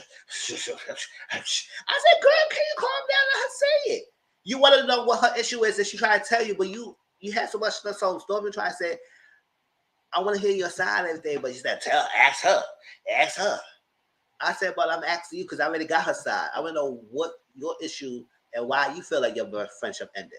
But Stormy said, Destiny said, oh, yes, after we talk about it, I understand it. Yes, at the moment, I didn't want to hear it. I said, you never want to hear nothing. Oh, yes, then Mel bring, yeah. And she said she felt type of way about bringing Tiffany. That's when we got introduced to Tiffany. And that she would bring somebody to somebody else's event. I said the hypocritical. And that's all it was. We wanted to hear your side of that thing, why you feel something about it. But we couldn't get it out. So that's what it was. Then Tiffany went. And Tiffany talked about how she felt Destiny's reaction was overreacting about her meeting her and having a conversation. Now, Destiny said, yeah, we had this conversation, but that's not was the right time to bring it up. I said Tiffany and timing was all off of that figure episode. That's when we first introduced to Tiffany. So I was like, okay, I would not knock Destiny having overreaction, but Destiny always do overreact about things. But the first time you meet me, you got to bring up that conversation, and I tell you, nah, that's the right time. No, okay. And you the same one who won't bring up the Monster Vaping too. So I said, Tiffany, your time was all off that episode.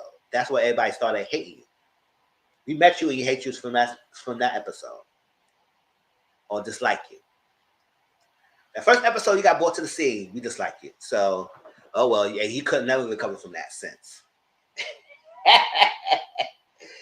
Jel, learn your timing, and you have to understand your timing is always off.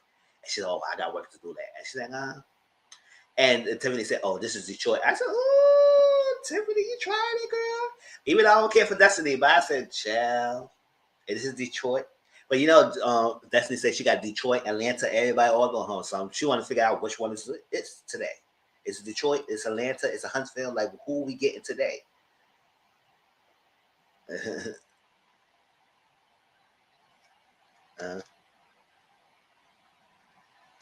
Yeah, Destiny showed her butt to Tiffany, but it's interesting. Destiny acting like she never heard the combo, but acting like she didn't heard the Melnica. Exactly, right? Because she said, "Oh, the person you were talking about is Melnica." She said, "Oh, Melnica." So I know it was a award show. It was an award show. They had a award together, but they wasn't together. I said, "Oh, okay." But you act like you didn't know Melnica. Okay. Yeah, but then when this thing will talk about that, the Martell Melnica might have something in the past. You knew all of something going on. I said, girl, now you know Monica's name.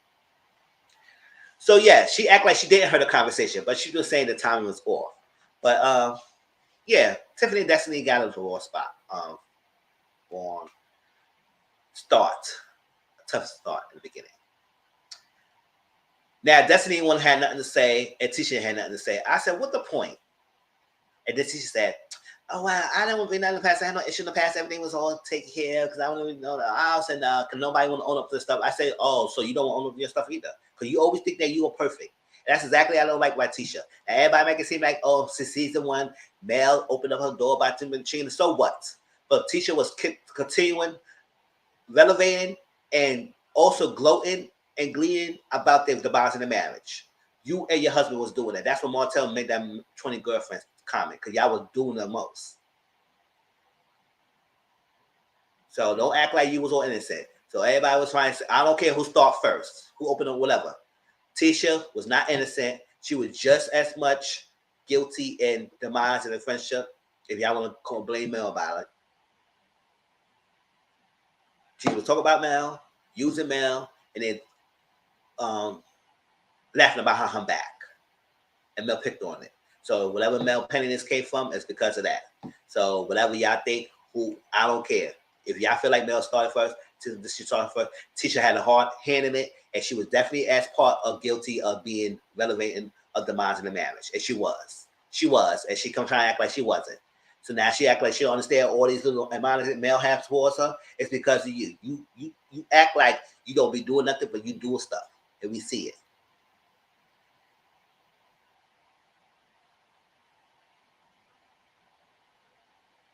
My marriage is good. We've been for 15 years. Respect my marriage. We've been together for 15 years. All that stuff like that. We are good. I never did with that. All that stuff. All that grandstanding.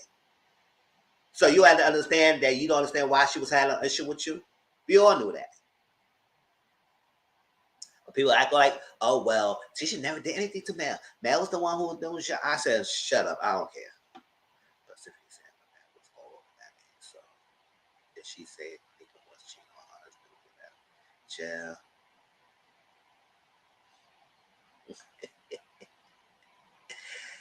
Yes. That she said, but I know Monique was doing it because Monique didn't even want to mention that she did something at her marriage because she said, oh, we ain't discussing that. I said, mm-hmm. We see you, boo. I know, right? Yes, we see each other, right? On this situation. So Tisha want to act like she didn't do anything, and then you say you want no issues. You don't want to clear on nothing. I said, whatever. Y'all get out of my face. So when Mel talked to Destiny, and this is an episode ended, right? Mel talked to Destiny. He said, okay, I'm gonna come to you about. You had an issue with me because you felt like I didn't say it to you when I did come in and I speak to you and I said, hey, Destiny, and I said your name and everything, and I came and said to you, and I said hi to Kimmy, and that's what happened. She said hi to Destiny first, and then she said hi Kimmy, and you didn't hear. She said, oh, I didn't hear you because you didn't hear because you was all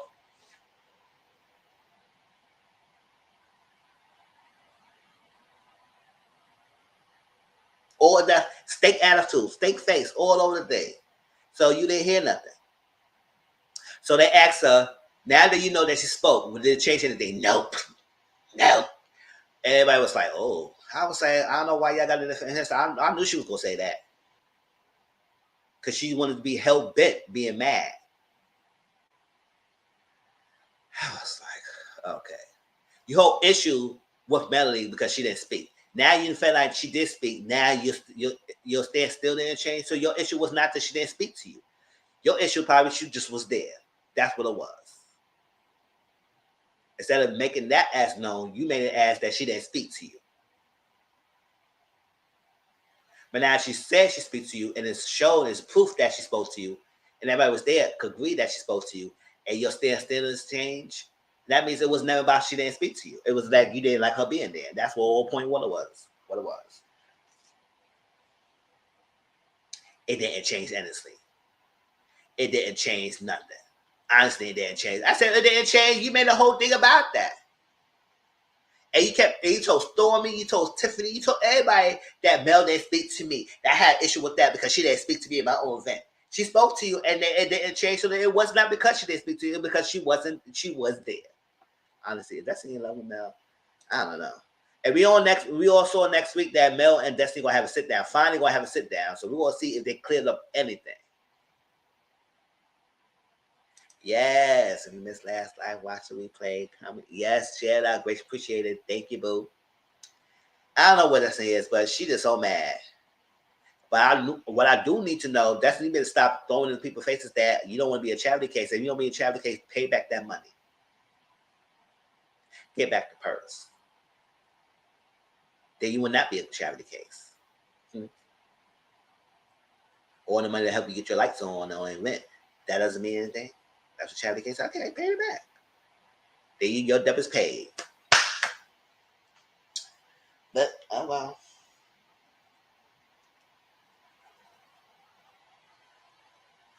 that's it. That's all about Love and Marriage Huntsville. Yes, I think that's it. So I guess we see next week between the sit down of Melanie and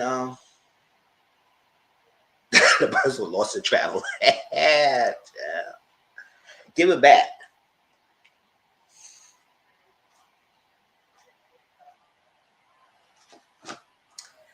All right, y'all. So we done with Love and Marriage Huntsville. So any last minute thoughts about that before we move on to Love is Blind? Because yes, we got some thoughts to talk about these people.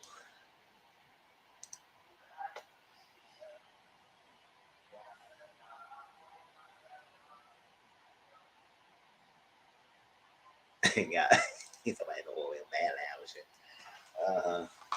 Love is Blind.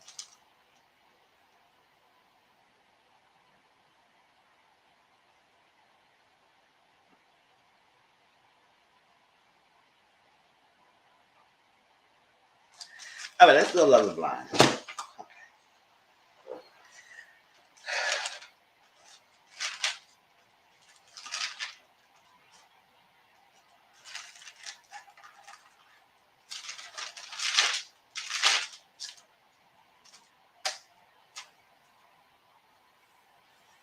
Let's go couple by couple, and let's call it that. SK and Raven, y'all. They were still meeting each other's families. They were trying the wedding dresses, and then we got to see one full wedding in the decision, and then the next second wedding that ended with a cliffhanger. So this Wednesday we're gonna find out what the rest of the weddings are and the reunion. Which I should have known. Y'all should have known that this wasn't should have been a reunion, and y'all should have got all the weddings already, because y'all could have cut out a lot of those scenes. Cause we didn't need all that. But oh well, like to drag it out for no real fair reason.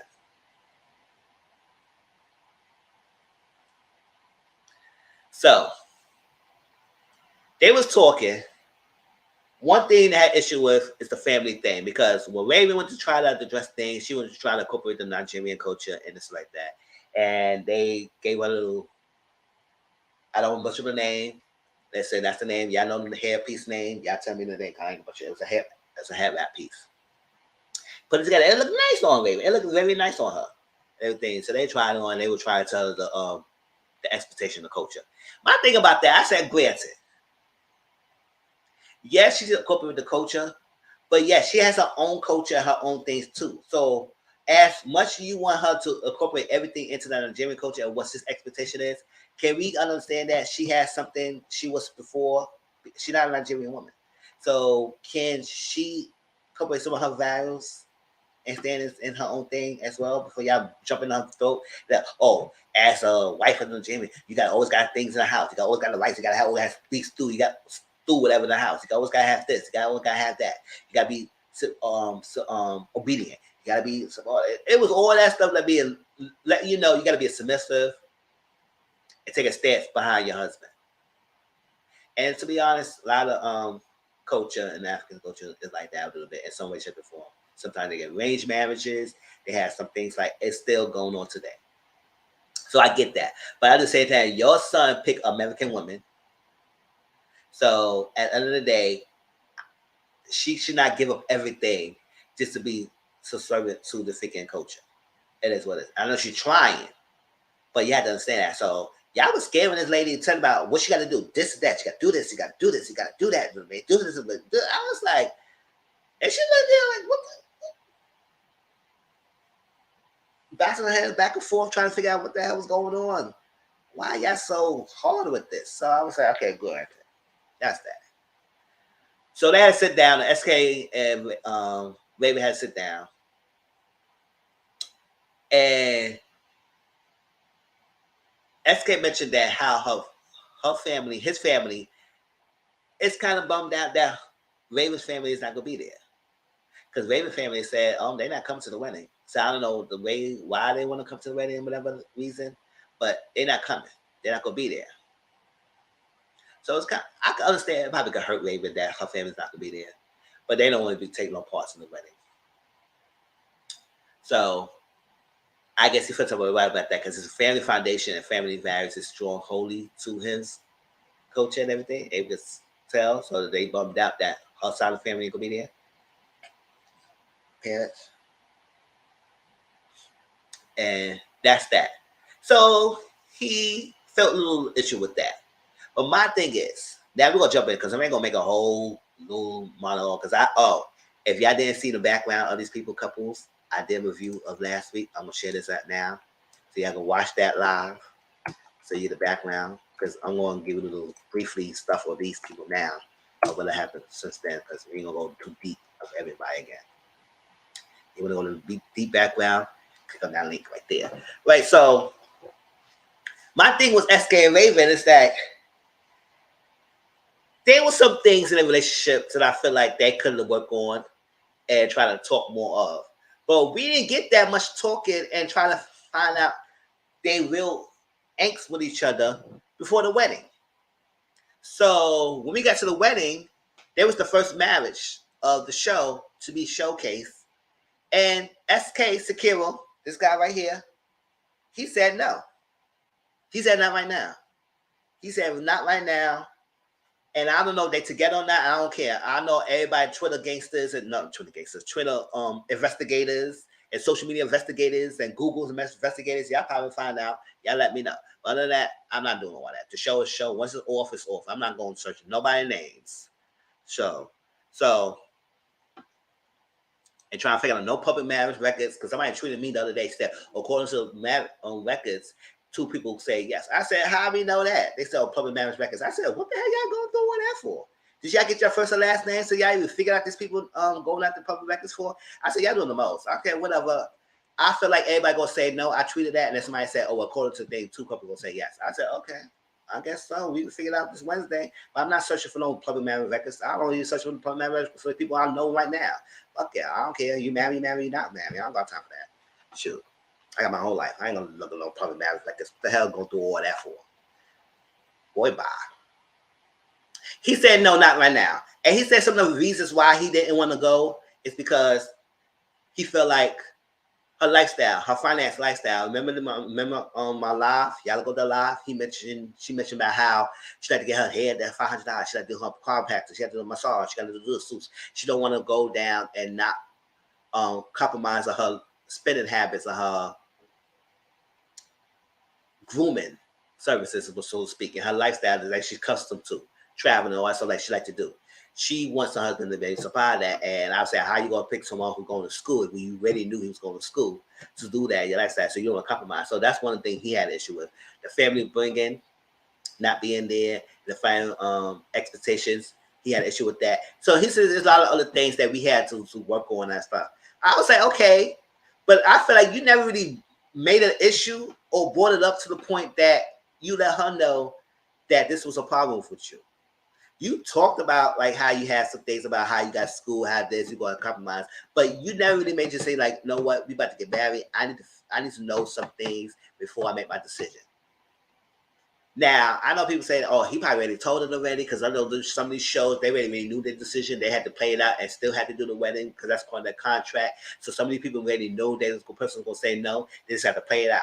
I said, I don't give a damn if they have to play it out. Let's let her give something to let us know what's going on, because we got to come in, we get shocked, because everybody was on Twitter was shocked that he said no. You made it seem like everything was all hunky-dory. You was loving, waving, oh, this is my loving life. I know we're going to be good. I'm going to be good. I'm going to make doing all that. It comes to the wedding, you going to say no? I said, oh. Now, I kind of believe that they was not going to be compatible that much, because when she would start making a lot of other stuff, and how he had this, and I was like, SK, can you speak up and say, if you feel type of way about it, speak up more and make it known that you have an issue. Not say, oh, everything's good, and then you get to the session, got us go through all this, get addressed. Now, granted, I feel like it's part of the show because people are saying that they need to go walk down the aisle and give their decision. That's part of the contract. They had to do that. So nobody can't leave before that. Did somebody leave before that? I don't know. I didn't really watch season 1 like that, so I don't know. But I think they have to go down the aisle and get their decision. That's part of it. So when somebody would say, "Oh well, I'm not coming to this wedding with you," but they had to, so I guess that's part of the show. But either way, I would say if you would have known all this, it would have been surprised. But she said, "It's okay, it's okay." Now, what does trust me is that his mom really was like a Raven. She said, I'm sorry this happened. I don't understand. Because she was shocked. The brother was shocked. Everybody was like, you never made it known that he had issues. That's the whole problem. One is like, he never made it known that he had issues.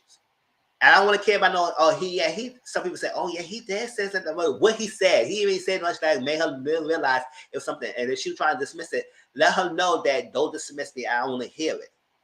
This is my issue. If he feel like she would dismiss him, no, bring it up in the next conversation. Yeah, all this conversation, no.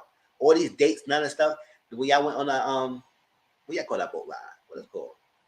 Whatever it was. It's a boat ride. He didn't bring that up then. So I was like, oh, really? So she said, it's okay. The mom said, I'm sorry. She came and gave Raven a big hug. He said, I like you. I love you, Raven, and everything. And I'm just sorry. I don't understand what was going on, why he made this decision like this. But I apologize. And she said, it's okay. And I was like, Now, the friends of hers. Remember her friend said they was going karate chop or something like that, and he said no. He said no. Y'all all sat there like this.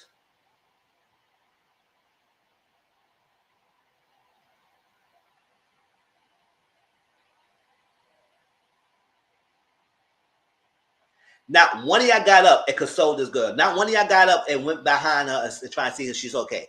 Y'all all sat there, mute and quiet. What was all that? Oh yeah, if he said no to you, everything, we're gonna be a problem. We got your back. He said no, and y'all just sat there stone cold. They do nothing. I said,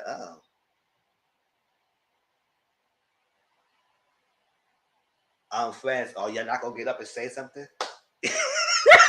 Y'all just sat there like it was nothing. I was like, okay, so what kind of friends are y'all? Y'all say y'all was gonna do something, y'all ain't do nothing. Chill.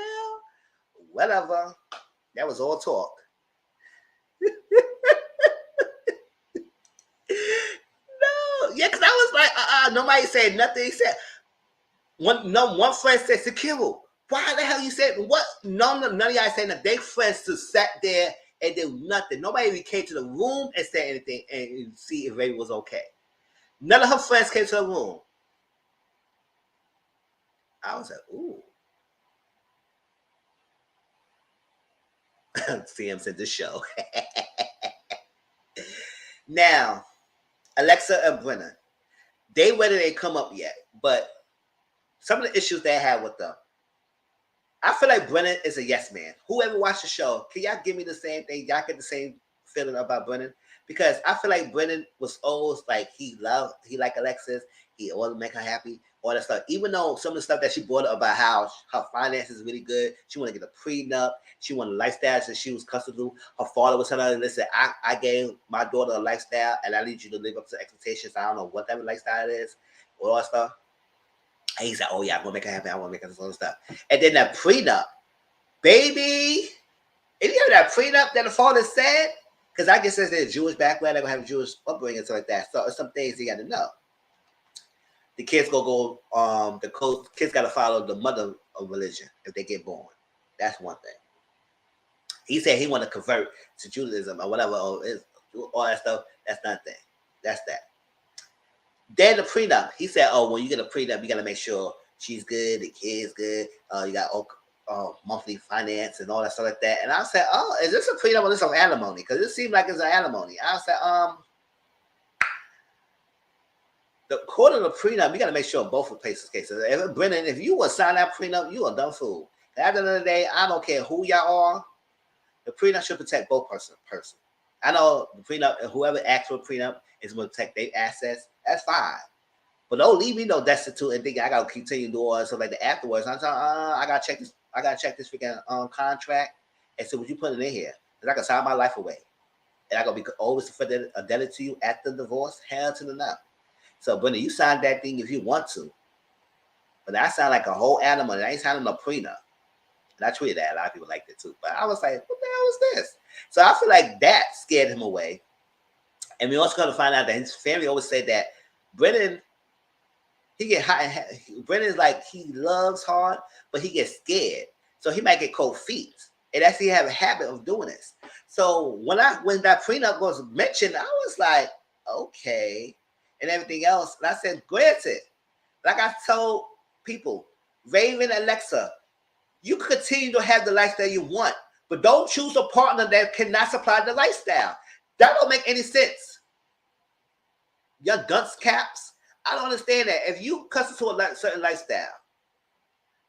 Now, granted, this is not married at first sight. Married at first sight, I understand that you had no choice. You got to pick the person that pick you.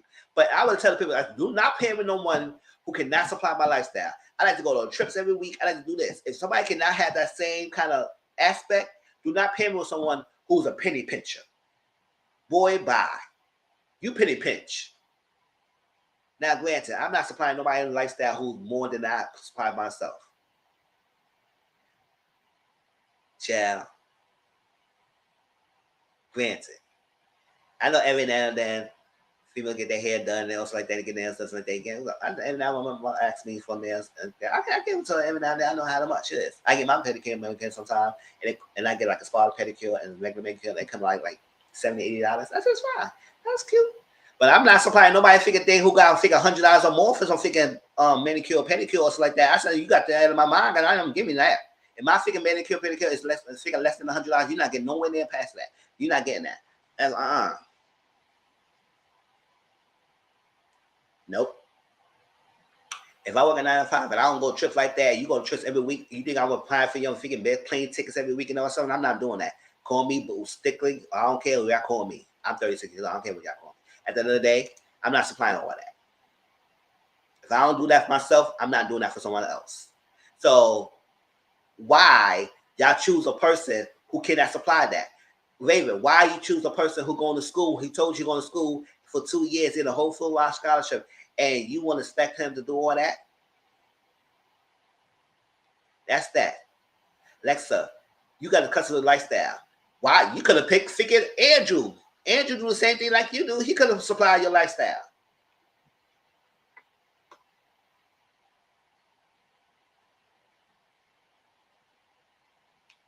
Yes, I think it's a lot of things that convert to Judaism, or at least showing these. Yeah, showing these holidays financial support. Yes, she want that, but don't pick someone who can't supply that. And I think like Brendan cannot keep up. But when Brendan sat down with his family, friends, everybody said, "I was like, oh yeah, I Alexa." And this is like, I said, stop being a yes man and speak your mind. Like something about it is like you so yes, and you do all this. But then and then it comes to the wedding, the trailer, it seems like you're gonna have cold feet. Yes, because you thought about things and you should have spoiled up. Speak up. Speak up. Thank you, Renee. Yes, because I don't like that. Because nobody knock you, and I'm not telling people who customs lifestyle to change your lifestyle. No, don't change it. But pick someone who could complement you and enhance it, not downgrade it. If you don't feel like you don't want to downgrade, or if you don't want to compromise. Now, all relationship you should compromise in some way, shape, or form. But if that's a point that you don't want to compromise on finance and your lifestyle, you constitute pick someone who could complement that. You might not get everything you want, but it's a give and take. But if that's just something you don't want to compromise on, then you got to pick someone who can help that. And also, like the lifestyle you're going through. But don't pick someone who don't have that lifestyle for themselves before you got with them. Because it's not going to work. It's not going to work at all. So, based on the trailer, she's like, he got cold feet. Alexa said, what the F was this? I don't know. Is that before the wedding? Like maybe she got blasé mode and telling people, what the hell's going on? This is my wedding day. What y'all ain't doing right? I said, girl, you ain't paying nothing, so I don't know what the hell you going mad for. Just go to the altar and give your decision. You ain't paid for nothing. What you mad for? So I don't know what that decision was for, but to me, it felt like he might say no. And then he cried. He said, I'm sorry. Now, maybe he probably cried before. He's sorry that it's so much emotions. I'm giving benefit of the doubt. A lot of people say this two couple could be the one to make it. But after all this stuff was going on with his family and her family and her family expectations about him, what he had to do, it seemed like it's all about her, which is fine. No, it's not fine because it takes two in a relationship. I like this expectation that one person got to be all satisfied and the other person got to be miserable. No, two people got to be happy. Period. And it takes two for a relationship. Y'all got to work on your own relationship. So if you don't want to compromise Alexa, if you come to something else, Brennan's not the one for you. Put big period. Bye. So if he said no, I don't feel sorry. It is what it is. You might be upset, but whatever. Move on. I mean, mad, cold, everything. Good thing I'm a small platform. They might not see me. Cause everybody say, busy. You coming after my throat and neck? I say, yes, I am. Chill. Oh, Matt and Colleen. I'm sorry, Matt should not be in the show. He should not be in the show. The fact that he said he was a long-term relationship with his girl since high school, whatever it is, 10 years professional relationship. She called him and told him that she had cheated on him and got pregnant. I said, ooh, child. And pregnant by the person she cheated on him with. So I said, I understand why he upset. But don't get on this show and try to force Colleen to somebody you want to be because you created these petty arguments because you couldn't get over the fact that I just gave up on this show. You just not gave up? I love it. Yes. I just go for the stick of the wall, the drama of the wall, because I don't really take none of this seriously. Because after that, I said, what the hell y'all giving us? But it's good content and good money to make out of it.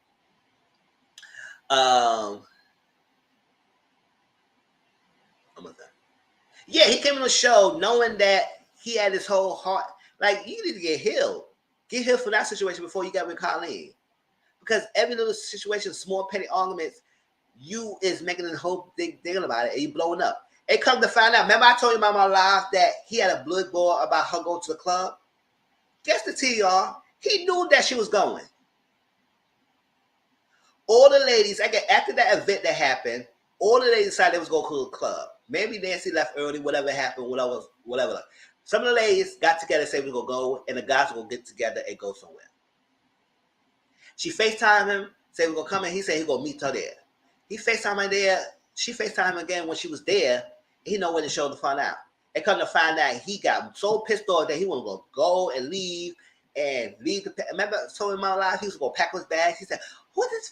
Where the fuck is Kylie?" And all the time you knew that she was going to be at the club. She told you when they told the story. He said, "Oh, what?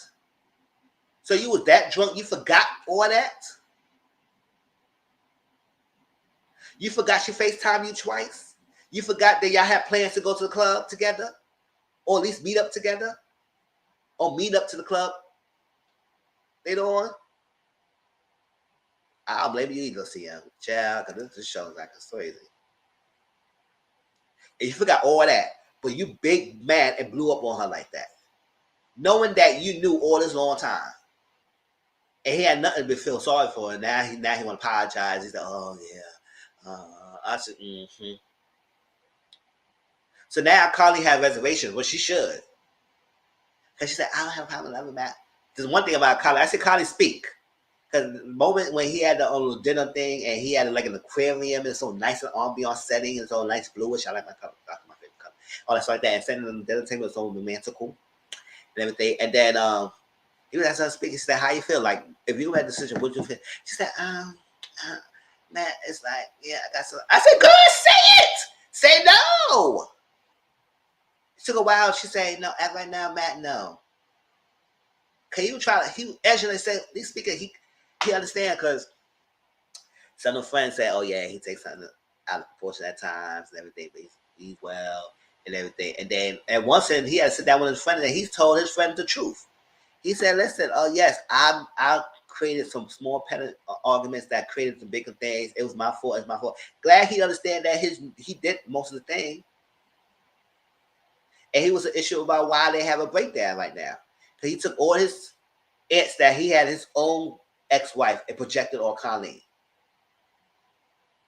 I said, listen, we are grown adults here. Nobody gonna be around you 24/7. Nobody gonna be calling you and trying to be there for 24/7. And you gonna just hide one expectation of what I should do. Yes, it's messed up for the ex-wife cheating on you and got pregnant. I understand that. But hear from that. And not thinking that Connie might do the same thing to you. But the way how you acting, she could at least do the same thing. Or leave you. So my thing is, I feel like Colleen might say no. Because she goes like, listen, I can't deal with this outburst of you. Especially when you drink. Because I don't know, you might hit me one day. And we don't got time for that. So, no, we don't got time. Calm down.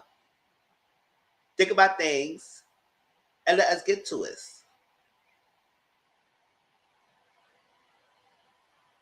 He was going hard. And it don't need to be get to that point. I said, if you go through this extreme for pettiness, what about something that really extreme happens? And off cameras. I said, Colin, you better run like a track star. She's like, well, she a track star. You better go somewhere. Because that's to take a time bomb. All right, next, let's go to Zanir McCarley.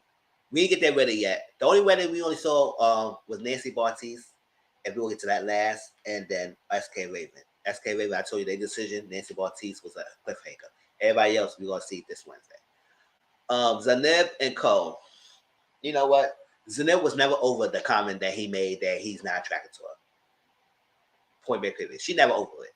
But she pretends that she's over it. But she's not over it. And I don't like that. Stop pretending that you over something when you're not over something. Because you get the person false hope that y'all moving all forward, but y'all not moving forward. And I know a lot of these reality TV shows, they do that. They say, oh yeah, we can move forward, and then next minute or next arm, you bring that up again. So I thought we moved forward. I thought you got over that. So if you're never over that, why you lying? To me, I feel like Zanimhan was never over that comment that he made. And then she said, yeah, I know I like Cole for the as a core in his heart and everything, but it's just that it's just this way. I said, no, stop doing that. You know what the issue is. I think the issue is you never got over the comment. Instead of saying that, you create all these other issues that you have with him. Now, it was a night that Cole and Zanib was in a kitchen. He would try to cook some dinner. Yes, he didn't season the chicken, which is that's not good because you should season chicken. Like we need some flavor. We need some flavor in that chicken. Clean it and season it. So instead of getting mad at him, like she tried to take over. She was taking over. She was getting antsy. He was trying to be playful. It was a fun night. She took it to the whole different stream. Oh, man, why you do this? I said, instead of doing all mad about it, play with him and say, hey, come behind me, let's season this chicken together. Let's do this. This is how I like it, my chicken. Like, it could be a whole moment. And then he wanted to play some darts and everything. She said, Kyle, come like, all you his mother? And you was talking to him like he's your child. Now, this whole scene between these two, they both was at the wrong at some point. His words of choice, when he was calling it, oh, you bipolar, I said, oh, that was a wrong choice of words. I don't know why you said that. But he came to that realization based how she was acting. Because one day she was up this and then this way, this was there, this was that. But the one, he shouldn't use the bipolar word. But at the day, she was all over the place. He asked her what the issue is, and she said, it's just that Cole, it's just like, you just too much and everything. I was like, what? Y'all had a fun night? Like, y'all could have played playful. You so stick in the mud. She said, hey, you just leaving towels on the floor. He said, you leave towels in the bathtub. She said, well, it's some towels in the bath. I said, girl, don't make excuses. He said, oh, well, this, that. He said, well, you leave your hair oil in the toilet seat and then the toilet and not flushing and cleaning it. She said, well, it's my hair. And I said, we're not doing this. If you gonna have some issue about him cleaning, you gotta clean yourself too. Because nobody want to be seeing your freaking hair all over the places and you're not cleaning it up. Or leaving the towels in the bathtub and you're not cleaning it up. So what we doing here? You nitpicking him and you're not doing the same thing for yourself? What we doing? Now, granted, we should not see that freaking scene in Cold House. Remember the Cold House with that freaking toilet seat and the freaking, that toilet bowl was all roaches infected? I said, oh. Y'all should not have showed us that. Hell to the no. We don't want to see that. Nah. So she was nitpicking a lot. Nitpicking. I'm about to be out of here, y'all, because it seems like a lot, y'all. About to be out of here. Nitpicking a lot. And it was doing the most.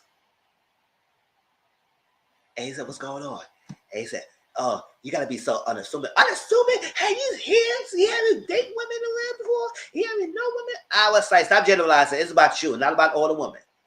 About you. So your self-esteem is tied.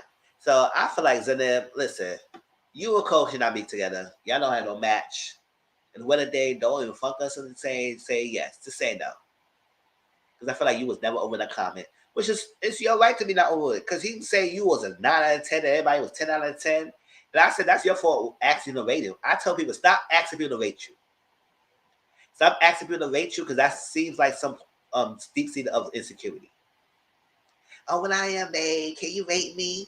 I don't care. You call me babe, and don't ask me to rate you. Because nobody's perfect. Nobody's going to be a 10 out of 10.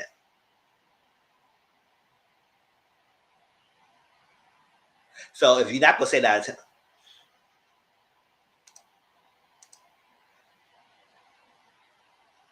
y'all couldn't wait. It got stalled already, right? I'm about to get out of here because these people going to start acting up. All right. Some asking me to rate you. It is what it is. Because I think she never got over that. And because of that, she always have an issue. So it is what it is. Y'all two get on my nerves. Get out my face. Next go.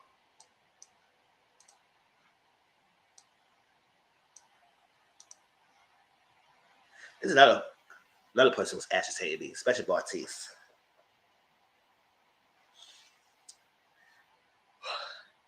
That Bartiz trying to come around and do better with Nancy because after he would say, "Oh, she's not physically attracted to him. Oh, he's not physically attracted to her. It's the physical attraction. It's the physical attraction. It's the physical attraction. It's the physical attraction. It's the physical attraction. It's the physical attraction." So what Bartiz issues, y'all? I just said it like 5 times. That was his issue. So, thank you, boo.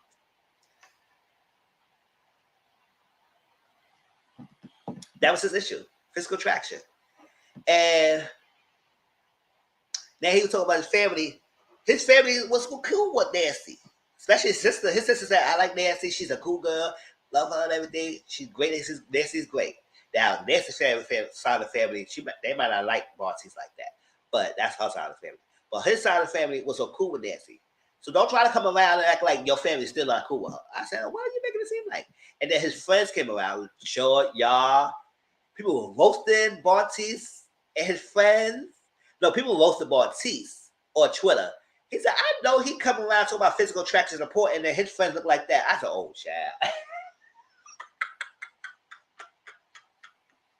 Because his friends was average is best. I ain't gonna front. I said, Bartiz, the way how you act like you was the freaking ace boo cool with the freaking fly guy team. And your freaking friends are average just like you. So you ain't all that. And I see probably everybody want to come after you because you probably was the most better looking one in the group. But at the end of the day, you grandstanding like physical attraction support, so like you all about the looks. I said, okay, I guess it's for the deaf ears or somewhere. Your eyes were blind with some people. Cause child,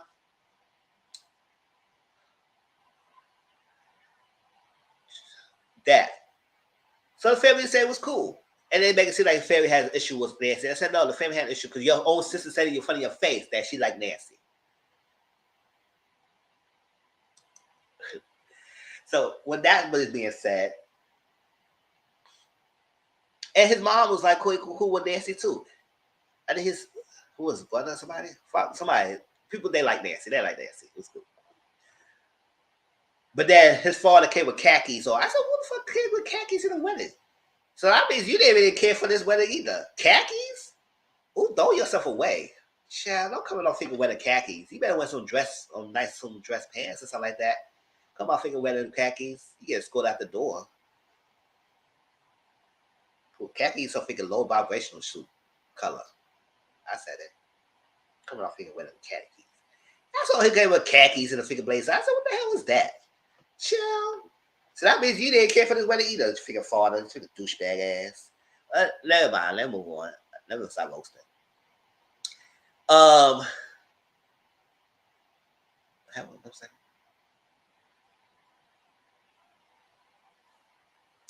Oh, okay. So he sat there, right? Said all his conversations.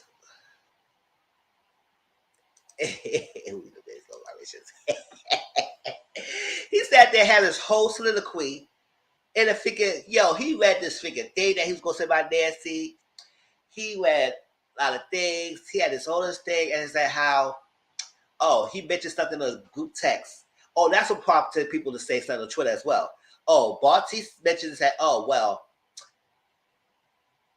oh, he sent a picture of Nancy to this friend group, and one of the friend group said, "Oh wow, what you doing?"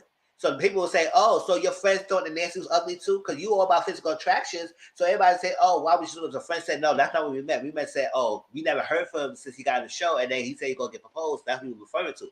But I said, no. The way he made it seem like y'all was not here for Nancy either about her looks. So all y'all being superficial bitches. This is what we doing. Yes, I call them bitches. Superficial bitches. So I said, "Oh, Bossy, you made it seem like your friends was so." He said, "No, we would not. We like Nancy. Nancy before women. We didn't say nothing about her looks. But that's what your friend presented. He made y'all look bad because y'all made it seem like, oh, y'all was not here for her." So, and then he had a whole set of the queen in the bathroom. I said, "Why are we here? Why?" First of all, we didn't have to end with no cliffhanger. If y'all would cut all that figure talking he had before the wedding, we could have got decision making going on. All right. Had a whole set of the queen. Nancy was so smart. She was so nice and thoughtful. Sent a gift of thoughtful, all the stuff that could connect them together about the massage oil, whatever stuff. It was a nice gift bag. This fool sent her a shot glass. What the fuck was that? A shot glass? Yes, I threw my cup because I was aggravated. How the hell I have a whole gift bag to you and you gave me a fucking shot glass? Let's do it, babe. I said you was a fucking low bump. Get out of here. And then she gonna say yes. Yes. My cup may have a juice on y'all. Yes. I was like, not a shot glass. And he gonna say, "Oh man." I said, "Nancy, you better not act like you so excited for the shot glass when you said a whole gift basket." Really? A sentimental values. And he gonna say you a figure shot glass?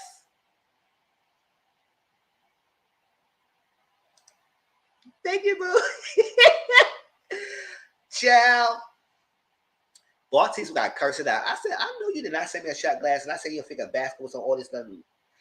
And she said it was thought of it. It was thought, and he was over the bathroom. That's what prompted him to have a whole soliloquy in the bathroom, a whole monologue in the bathroom.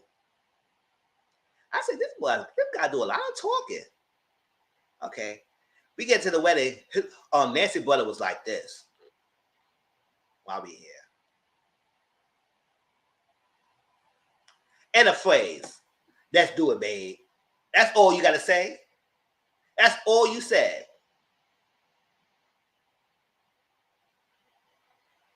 Oh, the card he was reading was Nancy card that he wrote to her. And then he saw the thing. So in the freaking vow renewal, the wedding thing, he had nothing written down. He was all in memory. I said, "Oh, damn, he didn't really care for this wedding like that." So she said yes. And we got a cliffhanger under him. Cliffhanger. We didn't get his decision. But I feel like he might say no. I don't know. Something about me gonna feel like he gonna say no. And then he say no, his brother gonna figure one pounce on him. And I wait for brother pounce on. Just get up. Just get up and do something.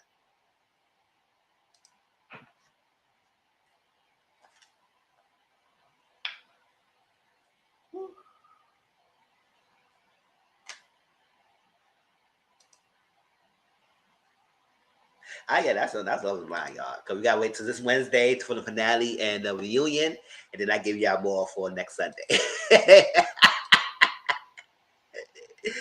Yes, y'all. That was I Was Blind. That was all the reviews. Don't forget tonight I'm gonna talk about One of Us Is Lying on my Mr. Social Quarter at 10 o'clock p.m. Eastern. So stay with me for that. We're gonna talk about that episode, that show, because that's another good show. It's on Peacock TV. If y'all did not see it, I hope my review could let y'all prompt y'all to see it. Or come around for my watch alongs. We just do a watch alongs of it. But yes, I love everyone of y'all for coming and sticking around. Every last minute thoughts about any of the shows, Cherish the Day, Love and Marriage Huntsville, or Love and Blind before we get out of here. I know I've been here for 2 hours, but y'all love me. Y'all know Mr. Can talk and I can give y'all a review. It can be a good review if y'all don't give y'all much about it. I gotta be animated. I gotta give y'all stuff. I gotta give y'all talk about. Right? So I love y'all. Appreciate y'all. Don't forget, please like, comment, subscribe to my channel. Please share this video. Let people know about it. Thank you so much. It's only getting better. Only playing bigger things. And thanks for stopping by. Appreciate the love. Don't forget, tomorrow I'm gonna review. Tonight I'm gonna review. I'm gonna watch Potomac and do my review. Tomorrow I'll upload it, so it will not be a premiere. It will just be uploaded. So I'll give you a review for that. And I appreciate all the love and support, y'all. Don't forget, tonight we're gonna watch we're gonna talk about Mr. Social Corner at 10 o'clock. So come back to me in my channel when we discuss that show, because it was really good. Y'all be safe. Y'all be out there. Appreciate the love. That's it. And if we play game, please replay and let me know. Share, like the video, and let me know. And in the comment section, y'all, if y'all watch my video, y'all want to say something, come down in the comment section. I would like to read y'all thoughts. All right. Appreciate y'all. And I'll talk to y'all later. Peace out.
All right.